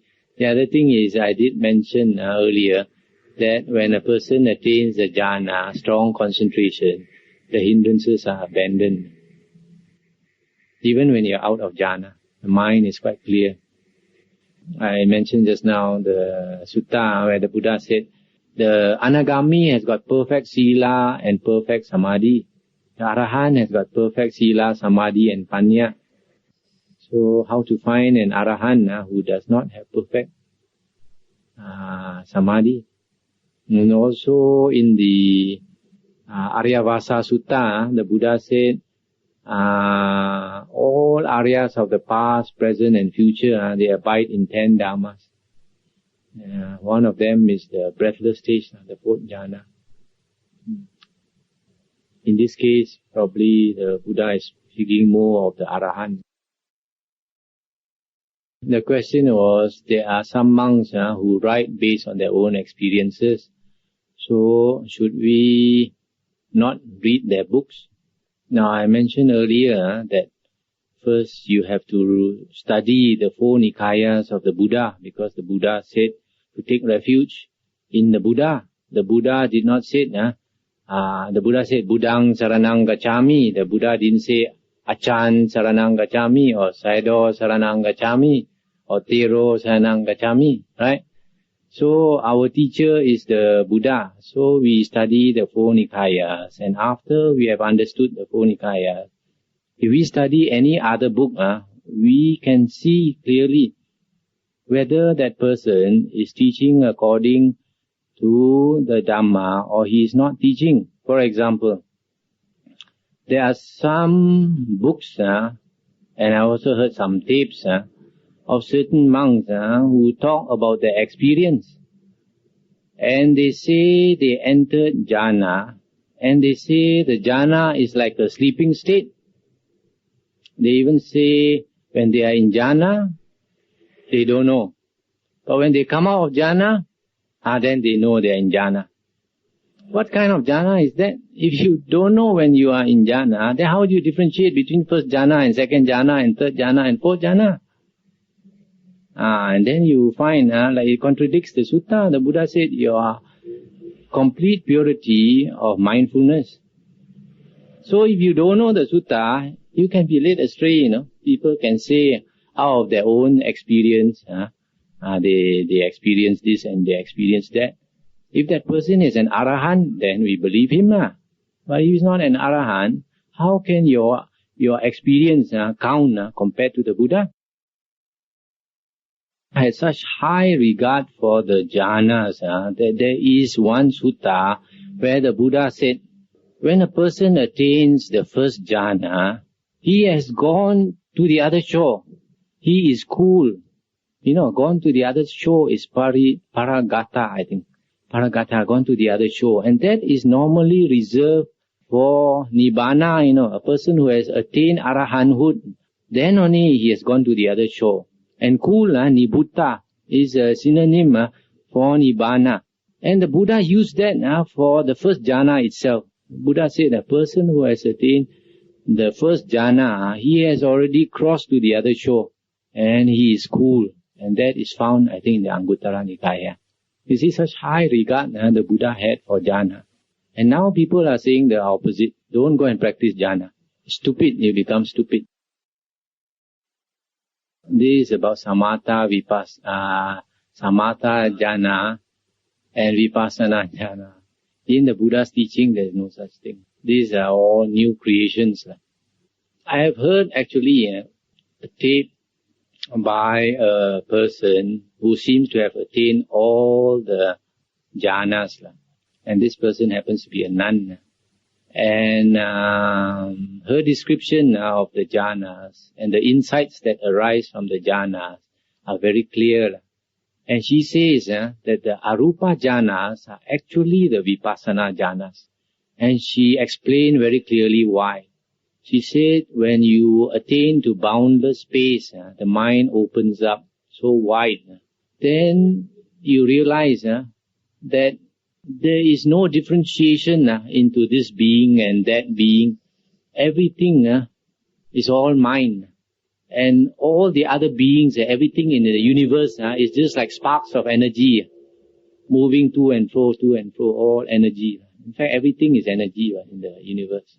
So when a person attains to that kind of jhana, when he comes out of that jhana, the insight is very deep, very profound. That there is actually no differentiation between you and me and I and him and all that. And then like the boundless consciousness also, then he realizes that everything is mind. And then that nothingness. And nothingness means that there is no such thing as a being. There is no thing that is permanent in the universe. Everything is just energy. That's why you cannot find anything. There's nothing. And those type of jhana, arupa jhana, if you call them vipassana jhana, that is justified because it gives you very profound insight. But to talk about vipassana jhana without abandoning the hindrances is the Buddha in the Majjhima Nikaya. The Buddha said he does not praise any meditation where the hindrances are not suppressed, are not abandoned. So basically your question is how to get consistency in your meditation. You see, every time we meditate, we sit very straight and we try to concentrate our mind. Something is happening on the mental side as well as something is happening on the physical side. Your body, as you meditate, the energy flows, And according to yoga, there's an electric current that goes along the spine, right up to the top. And this is logical. So, every time we meditate, if you can sit longer, it's even better. And we are made out of habit patterns. So when we meditate, we are sort of programming into our mind certain signal. And if we do it again, a certain impression is made in our body and in our mind. And we have to do it constantly so that it becomes a habit. And when it becomes a habit, it's very easy to get it going. You can liken the meditation practice to boiling water. If you want to boil water, say the old-fashioned way, last time when we were young, you put wood and all these things, then you have to use the fan, and fan the fire and watch the fire, charcoal and all these things. So when the fire gets going, the water starts to warm up. And when the water starts to warm up, sometimes you can hear some sound, right? Some sound. Sometimes if you open the lid, you find the bubble coming up, okay? So if you are very curious, you start watching the bubble and you start listening to the sound, you forget to fan, So you forget to fan, the water will cool down. And if it cools down completely, then the bubble also would have disappeared, the sound also would have disappeared. And then you'll have to start the fire and all over again, start from the beginning. So it's the same with meditation. If we meditate and our meditation progresses and we get concentration, some people may start to see visions, see some light, some brightness, and some color, and some vision, some imaginary things and all that. If you start getting interested in those things, you start observing those things, you forgot about your meditation subject. And when you forget about your meditation subject, it's like forgetting to fan the fire, Slowly your concentration will cool down. And your concentration cools down, all that vision disappeared, and then you have to start all over again. But if you want to see the vision, and you want it to persist, you can, you just pay a bit of attention to it, but don't let your attention run away from your breath, from your object of meditation. You keep on your mindfulness on your object of meditation, and once in a while you have a peep, have a look, and get some pleasure if you like out there. But don't let your mindfulness run away.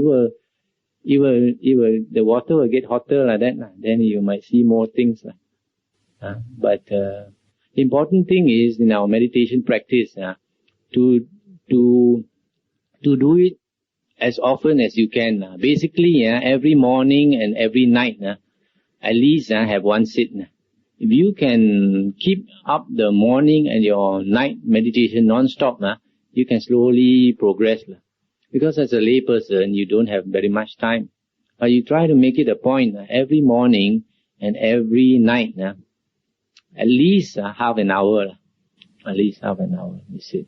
Then you get some energy going in your system, which the more you do, it becomes stronger. Question is, how does the Vipassana or Satipatthana practice tie up with the jhana, right? In my previous talk, I also did mention this. What I said earlier also was that Sati or Satipatthana is not separate from jhana. Because in the Sutta, it is stated that the Ariyan Eightfold Path, the first factor will lead you to the second. The second will lead you to the third. In other words, right view will give you right thoughts very naturally. And right thoughts will give you right speech, which will give you right action. And right action will give you right livelihood, will give you right effort, will give you right mindfulness. And right mindfulness, if you practice correctly, must give you right concentration. Because right mindfulness, if you maintain it as much as you can, it will turn into concentration. Concentration and mindfulness, they are very much related. If you pursue your mindfulness, your practice of mindfulness, it will turn into concentration. And concentration in turn will make you more mindful. It supports mindfulness. That's why in the Sutta it's stated that if the practice of mindfulness will give you concentration. And when you have concentration, you will automatically have satipatthana, because it is stated in the Majjhima Nikaya that the characteristic mark of samadhi or jhana is satipatthana, because satipatthana means intense state of mindfulness, not ordinary mindfulness, intense state of mindfulness. And there is one sutta in the Majjhima Nikaya where the Buddha said, a person practices sati, and then he abandons the hindrances, and then he pursues this practice into the practice of satipatthana. Then, in other words, he tries to be intensely mindful, and then he will get the jhanas. And when he gets the jhanas, the satipatthana becomes automatic. That's why, as I mentioned in the Samyutta Nikaya Sutta, the Buddha said, you practice satipatthana to attain it. You try to attain satipatthana. But when you have attained satipatthana, the Buddha said, abandon the practice. But in spite of the fact of abandoning the practice, the Buddha still says that his disciples, Seka and Aseka, Arahant and the learners, constantly abide in satipatthana. When they have not attained, they practice satipatthana to attain. When they have attained, then they don't practice anymore because it is automatic. When I was following the Mahayana Buddhism, I read a story about a Zen master, Chansi. He had his disciples and new disciples. So he told his disciples, you all must be very mindful. When you eat slowly. Walk slowly. Speak slowly. Do everything slowly. So his disciples tried to follow. But his disciples looked at him and then they were not very happy. They said, Master, why you ask us to do everything very mindfully and very slowly, but you seem to do things very fast. Don't seem to be very mindful. So the master said, how can you compare with me?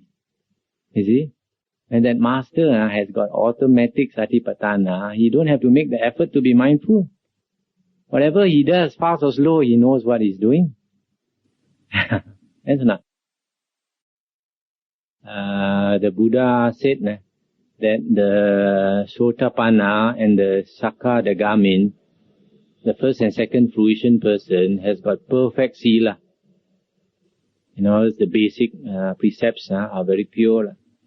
The Anagami has got perfect sila and samadhi. That means the Anagami must have the 4 jhanas. That's why he's reborn in the 4th jhana plane. The Arahant has got perfect sila, samadhi and panya. So the Arahant also must have the 4 jhanas.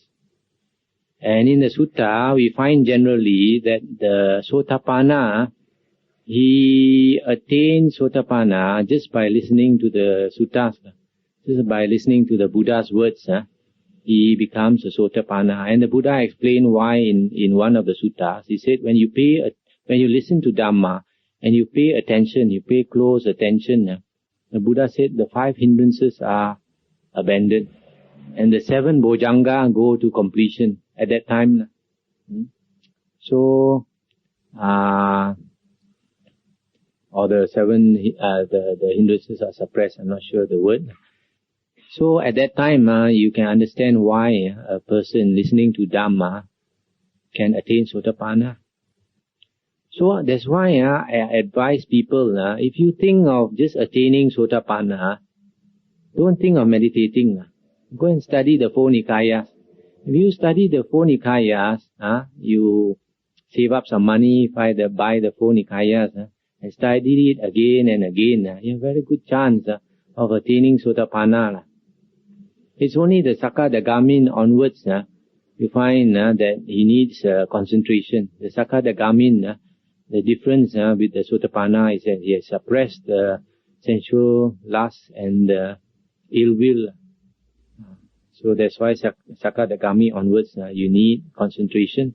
Whereas the Sotapanna is always in the Sutta, just by listening to the discourses, that they become Sotapanna.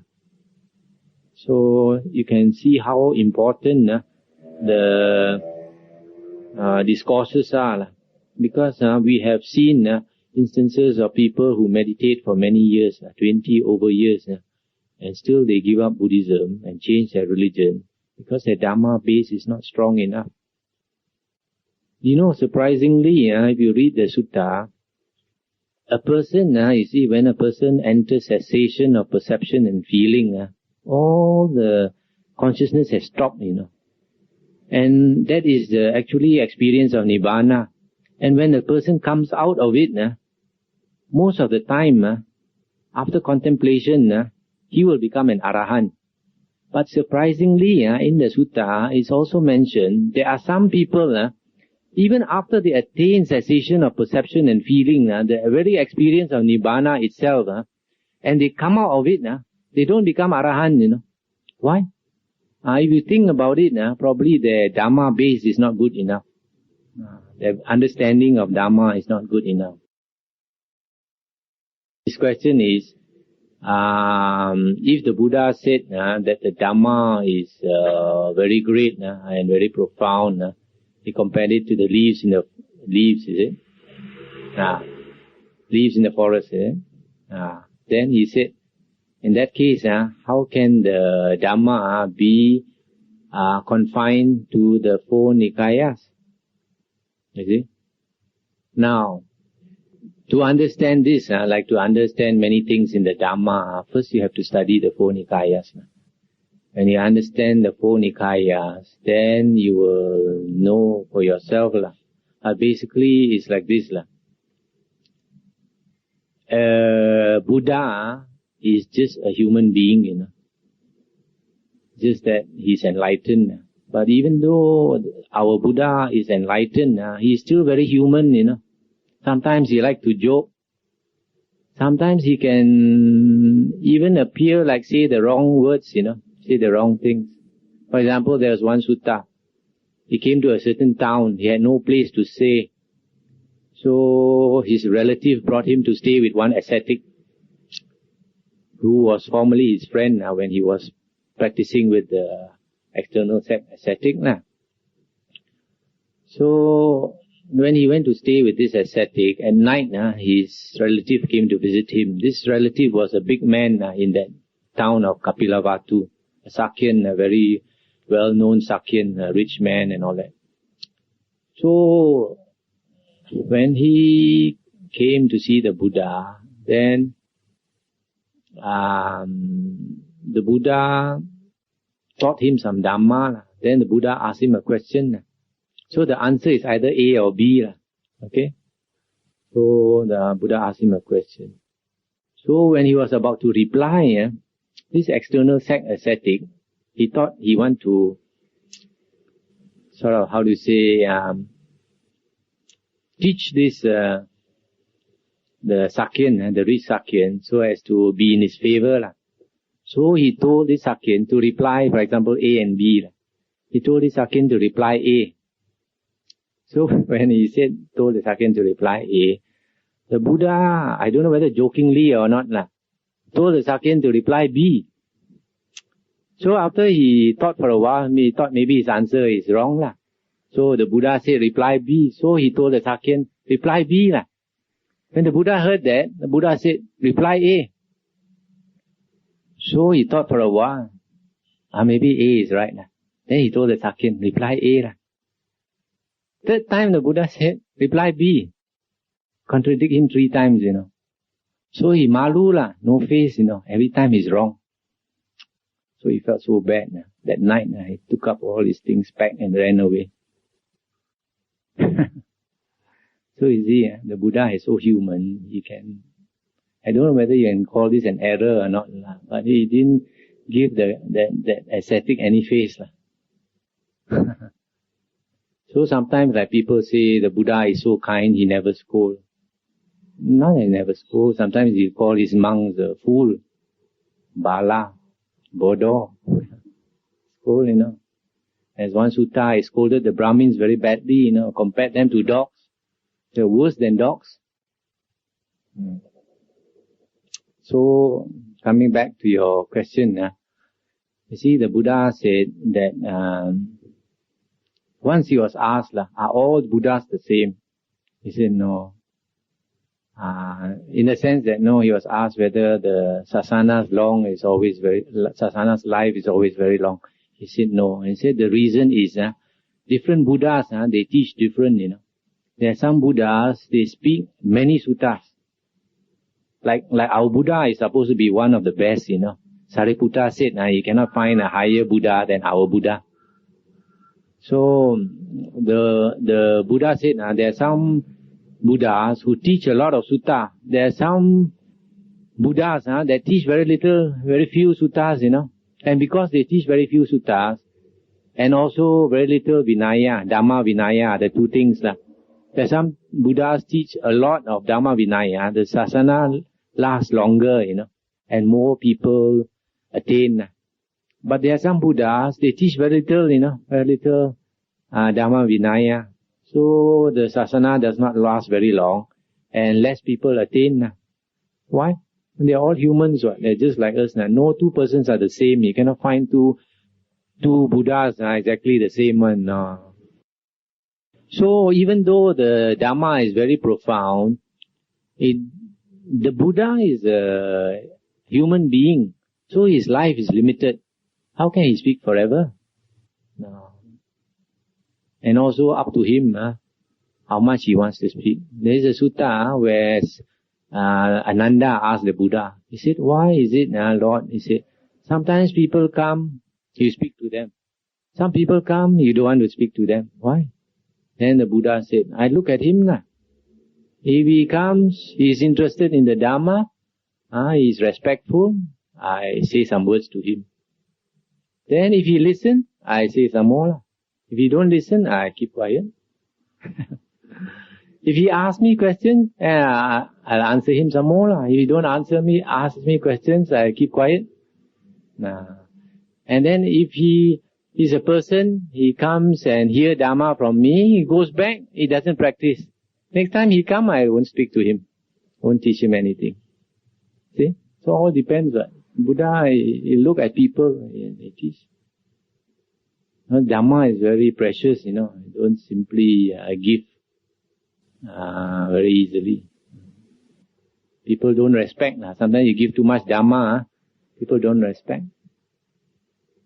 You see, for example, when Buddhism first came to China, the first patriarch was supposed to be Bodhidhamma. He was a very serious practicing monk.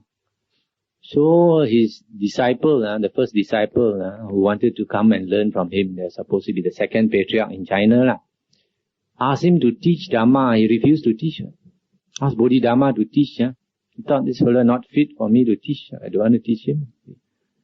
Then this fellow continued to press him so often. He said, I won't teach you until the white snow becomes red. And this fellow went to take a knife, cut his hand. The blood spilled all over the place. The snow became red. Then came to see Bodhidhamma. Then he looked at him. This fellow really sincere. Then only he taught him Dhamma. Nowadays, you give too much Dhamma talk, people don't appreciate. Won't come also.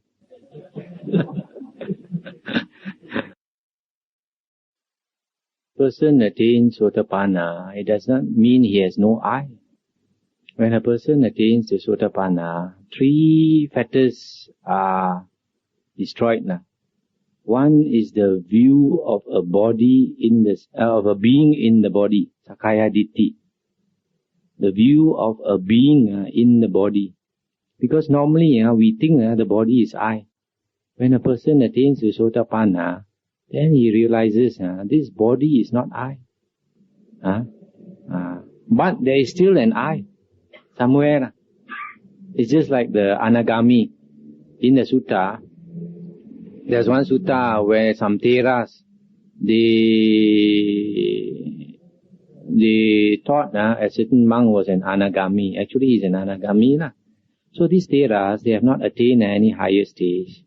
So they wanted him to teach. So they asked him, what's the state of an Anagami like?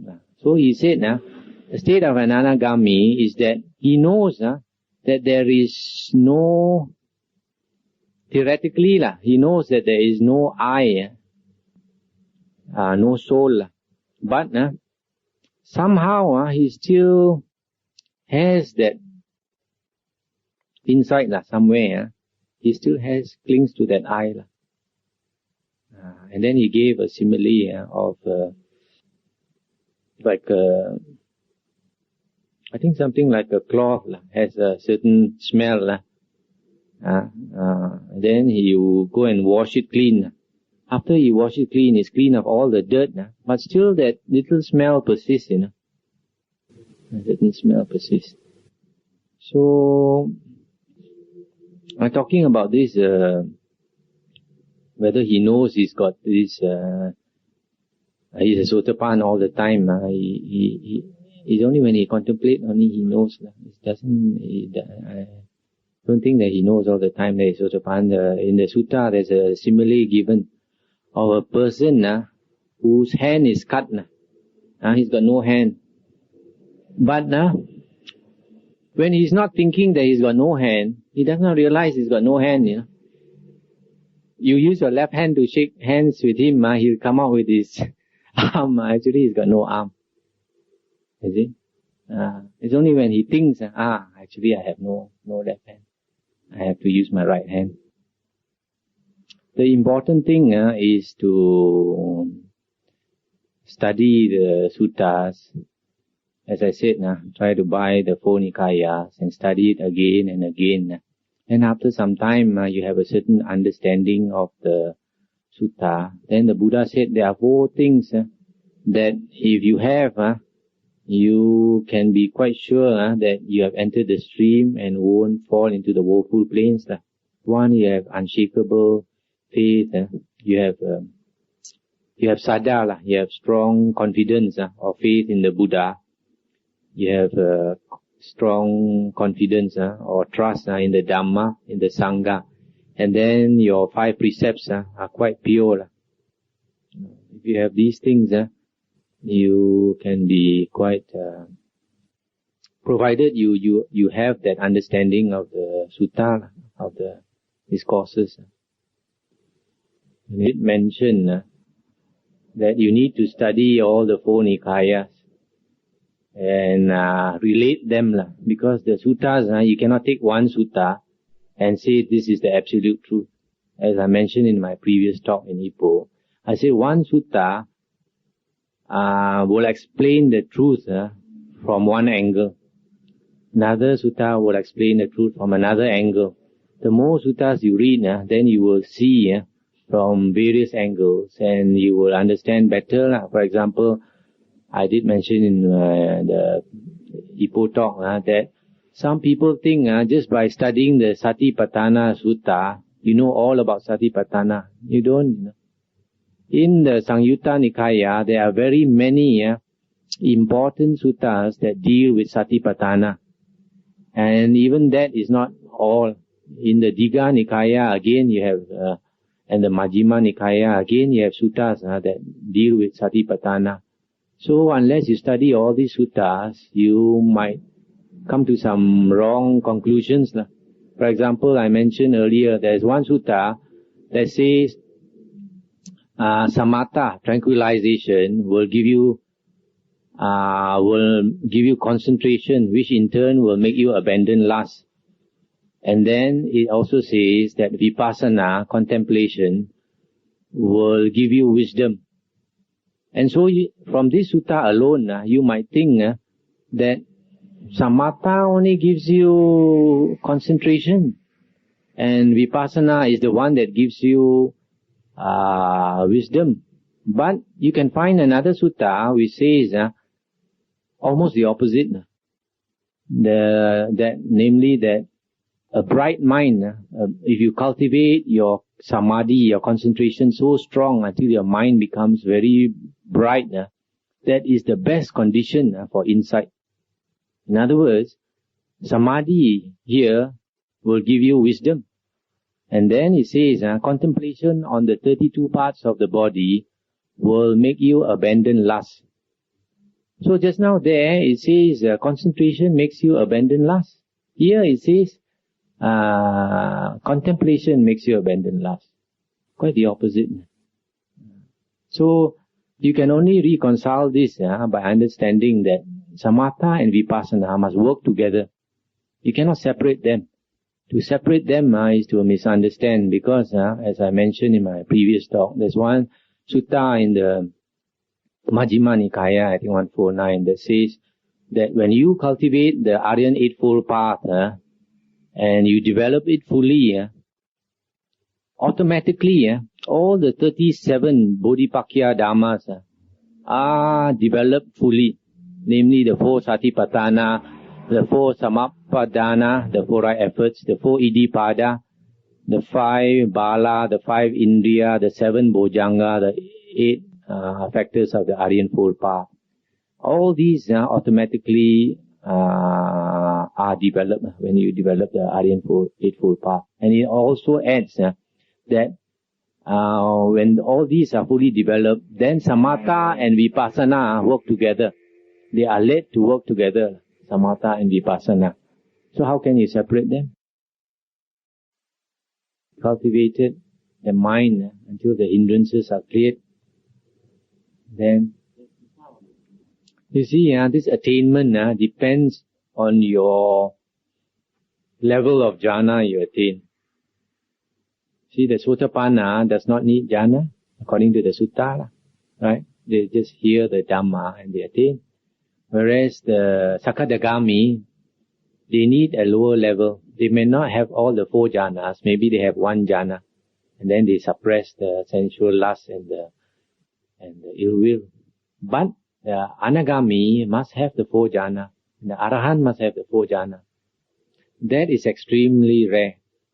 And either that person has already developed the 4 jhanas this lifetime or previous lifetime.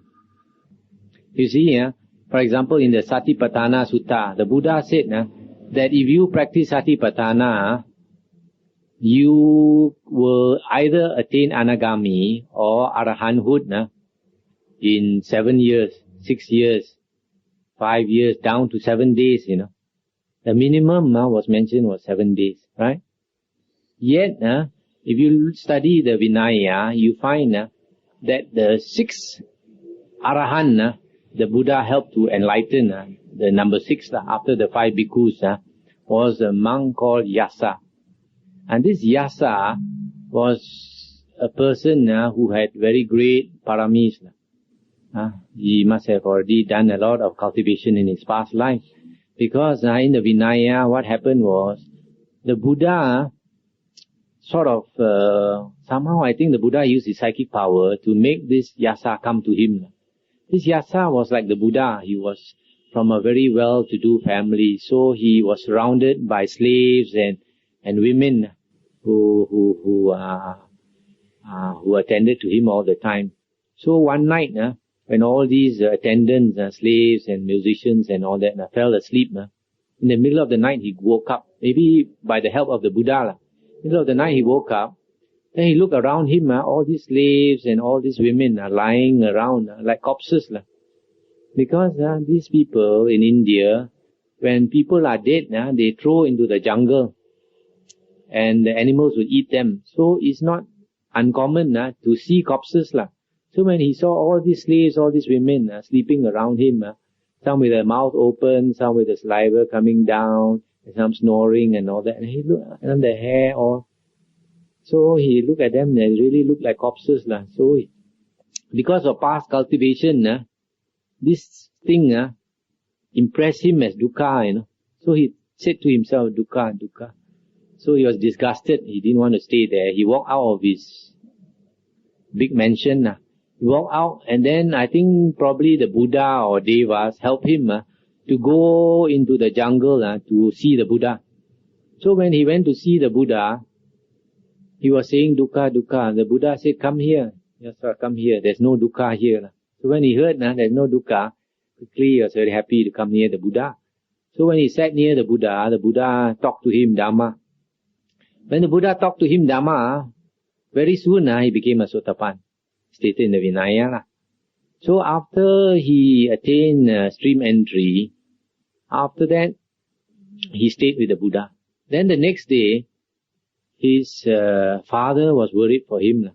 So his father went out looking for him, thought what happened to him, because probably he comes from such a rich family. He thought he was kidnapped or something.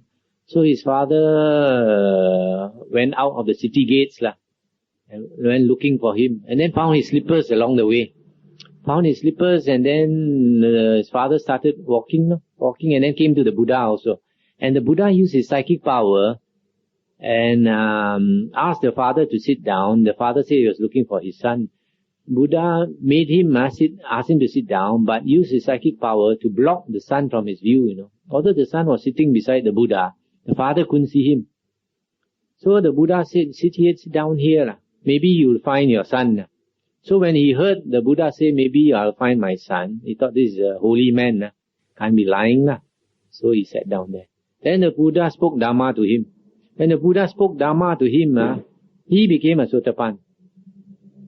At the same time as his son was hearing the Dhamma, his son became an Arahant.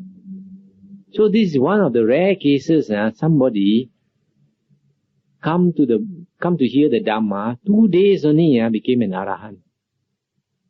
This kind of rare case is not the general case. Is the exception, you see. So there are always exceptions, but the thing is you cannot use exceptions to make the rule. The rule is that, the general rule is that, for example, a person must cultivate the Ariyan Eightfold Path. And all the 8 factors must be there, including the 4 jhanas. But if somebody has already cultivated maybe very high jhanas up to arupa jhanas in the previous life, when he comes into this life, his mind is very clear. This is a kind of translation which attempts to get at the meaning of the word, but it's not a literal translation. So it's not a very good translation. The word yoni means the womb. It also means the source. It also means the starting point. So when you say yoni so, it means down to the womb, or down to the starting point, or maybe up to the starting point, up to the source. Okay? So when you say manasikara means consideration. So when you say yoni so manasikara, it means you are able to consider the problem right up to the very source, the starting point of the problem. Now, to be able to consider the problem up to the starting point, it consists of many, many steps, right? So unless your mind is very strong, you start thinking of this problem, you consider, say for example, there are 10 steps. You think 3 steps, after that your mind is sidetracked. You start thinking of your home, your wife said something to you this morning. Then you start to come back, your mind is not strong, it cannot lead you right up to the source of the problem. Whereas a person with strong samadhi, because his concentration is very good, when he thinks of a problem, he can follow the line of argument, or the steps up to the very source. Then he can understand the problem. That's why yoniso manasikara, you cannot have it unless you have a composed mind, a certain amount of samadhi. In fact, it's the same with sati. Sati is defined in about 8 suttas. There are 8 suttas that define sati in long words, And it actually means being able to remember what you said and you did a long time ago. That is the real definition of sati. So people translate it as mindfulness. As I said in my earlier talk, if by mindfulness you mean being able to remember, that is perfectly correct. But if you think that mindfulness means when a form comes, I must know what it is. When a sound comes, I have to observe the sound, know the sound. When the smell comes, taste, touch and all these things. That is not mindfulness, Mindfulness, in this case of sati, a better translation is actually recollectedness, or composure, a composed mind, a recollected mind. Recollected means, recollectedness means you are able to recollect. That is precisely the meaning of sati, you are able to recollect. So, in one of the suttas, somebody asked the Buddha, why is it I cannot remember some of the chants? I practiced many times, I learned so long, I still cannot remember it. And the Buddha said the reason is because of the 5 hindrances. When you have 5 hindrances, you cannot remember things. So, it's only when you get rid of the 5 hindrances, you can remember. Then you will understand. Actually, to have sati, to be able to remember, you have to get rid of the hindrances. If you don't get rid of the hindrances, you don't have sati. So sometimes these translations, we take the translation to be correct. It might not be correct. That's why actually to really understand the Buddha's words, you have to learn some Pali, and then check the translation. Is it correct or not correct?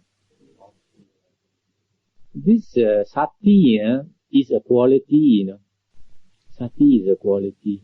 The quality of being able to remember. And as I mentioned just now, you can only remember well if your 5 hindrances are abandoned. In other words, sati is an indication of some level of concentration. So as I said just now, when your mind is concentrated, then you are automatically mindful. If you don't have that concentration, you try to be mindful, you cannot be mindful all the time. You are only trying to be mindful. But you cannot do it away with mindfulness also. Before you have that concentration, you need that mindfulness, that practice of mindfulness, that persistent practice of mindfulness, that will eventually develop into concentration. You see? If you continue being mindful, it must develop into concentration. And that concentration in turn will support your mindfulness. So you cannot separate these two. Mindfulness and concentration, they support each other. I just explained just now, the purpose of being able to recollect is to have that strength of mind.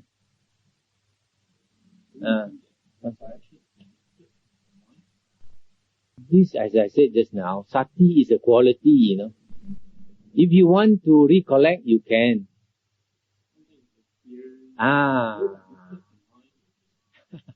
The Buddha never asked us to recollect all the bad experience. The Buddha said, in the practice of sati, only 4 things you must be mindful of. Only 4 things, The body, the feelings, the mind, and the Buddha's teaching, the Dhamma. Only 4 things. Don't be mindful of any other thing. If you run away from these 4 things, the Buddha said, you are going into Mara's ground. Mara can catch you. So it's only these 4 things. That's why even these 4 things, the Buddha never said to practice all these 4 things at once. The Buddha said practice 1 at a time. And when you practice 1, if you practice it correctly, it must give you one-pointedness of mind. Because one-pointedness of mind will make you see things as they really are. So Samatha and Vipassana, they are related. They just like mindfulness and concentration, they support each other. The Buddha said, when you contemplate on these 4 things, it is not thinking about these 4 things. But when you don't have concentration, this is what you tend to do. you tend to think about these four things. So initially, it might be okay, but that is not high wisdom, Because the Buddha said if we use our thinking mind, that is a lower kind of wisdom. What the Buddha was trying to tell us was to cultivate the higher mind. And the higher mind is to develop the jhana, so that your mind is lifted to a higher level. And when you contemplate on something, you understand something sort of intuitively. Straight away you know. It's just like the Buddha, they want to know something, they don't go and think about it. And the Arahants want to know something, they just incline their mind to something, straight away they know. That is not thinking, that is intuitive wisdom. So that is the purpose of meditation, to bring our mind to a higher level, so that when we contemplate something, we can really perceive it in depth. If we start thinking, it's just a shallow part. In fact, if we meditate, if we practice meditation and your concentration grows, you will get the feeling that you are going inside your mind. You are going deeper and deeper inside your mind. And our mind is like is something hard, and something hard, say like ice. If you try to get inside the ice, you cannot. Right? You have to cultivate your mind until it becomes softer. When it becomes softer, then you can penetrate deeper and deeper. And if you can penetrate deeper, it means you are opening up your mind. And depending on how much you open up your mind, that is the depth of level of wisdom you will get. If say the mind can be opened up so much, say 10 feet, just for example, the mind can be opened up 10 feet. If you just open up your mind half a foot, then when you contemplate something, your understanding is so shallow. Half a foot. But if you can open your mind, say 5 feet, then when you contemplate something, your understanding goes deeper. It's more profound.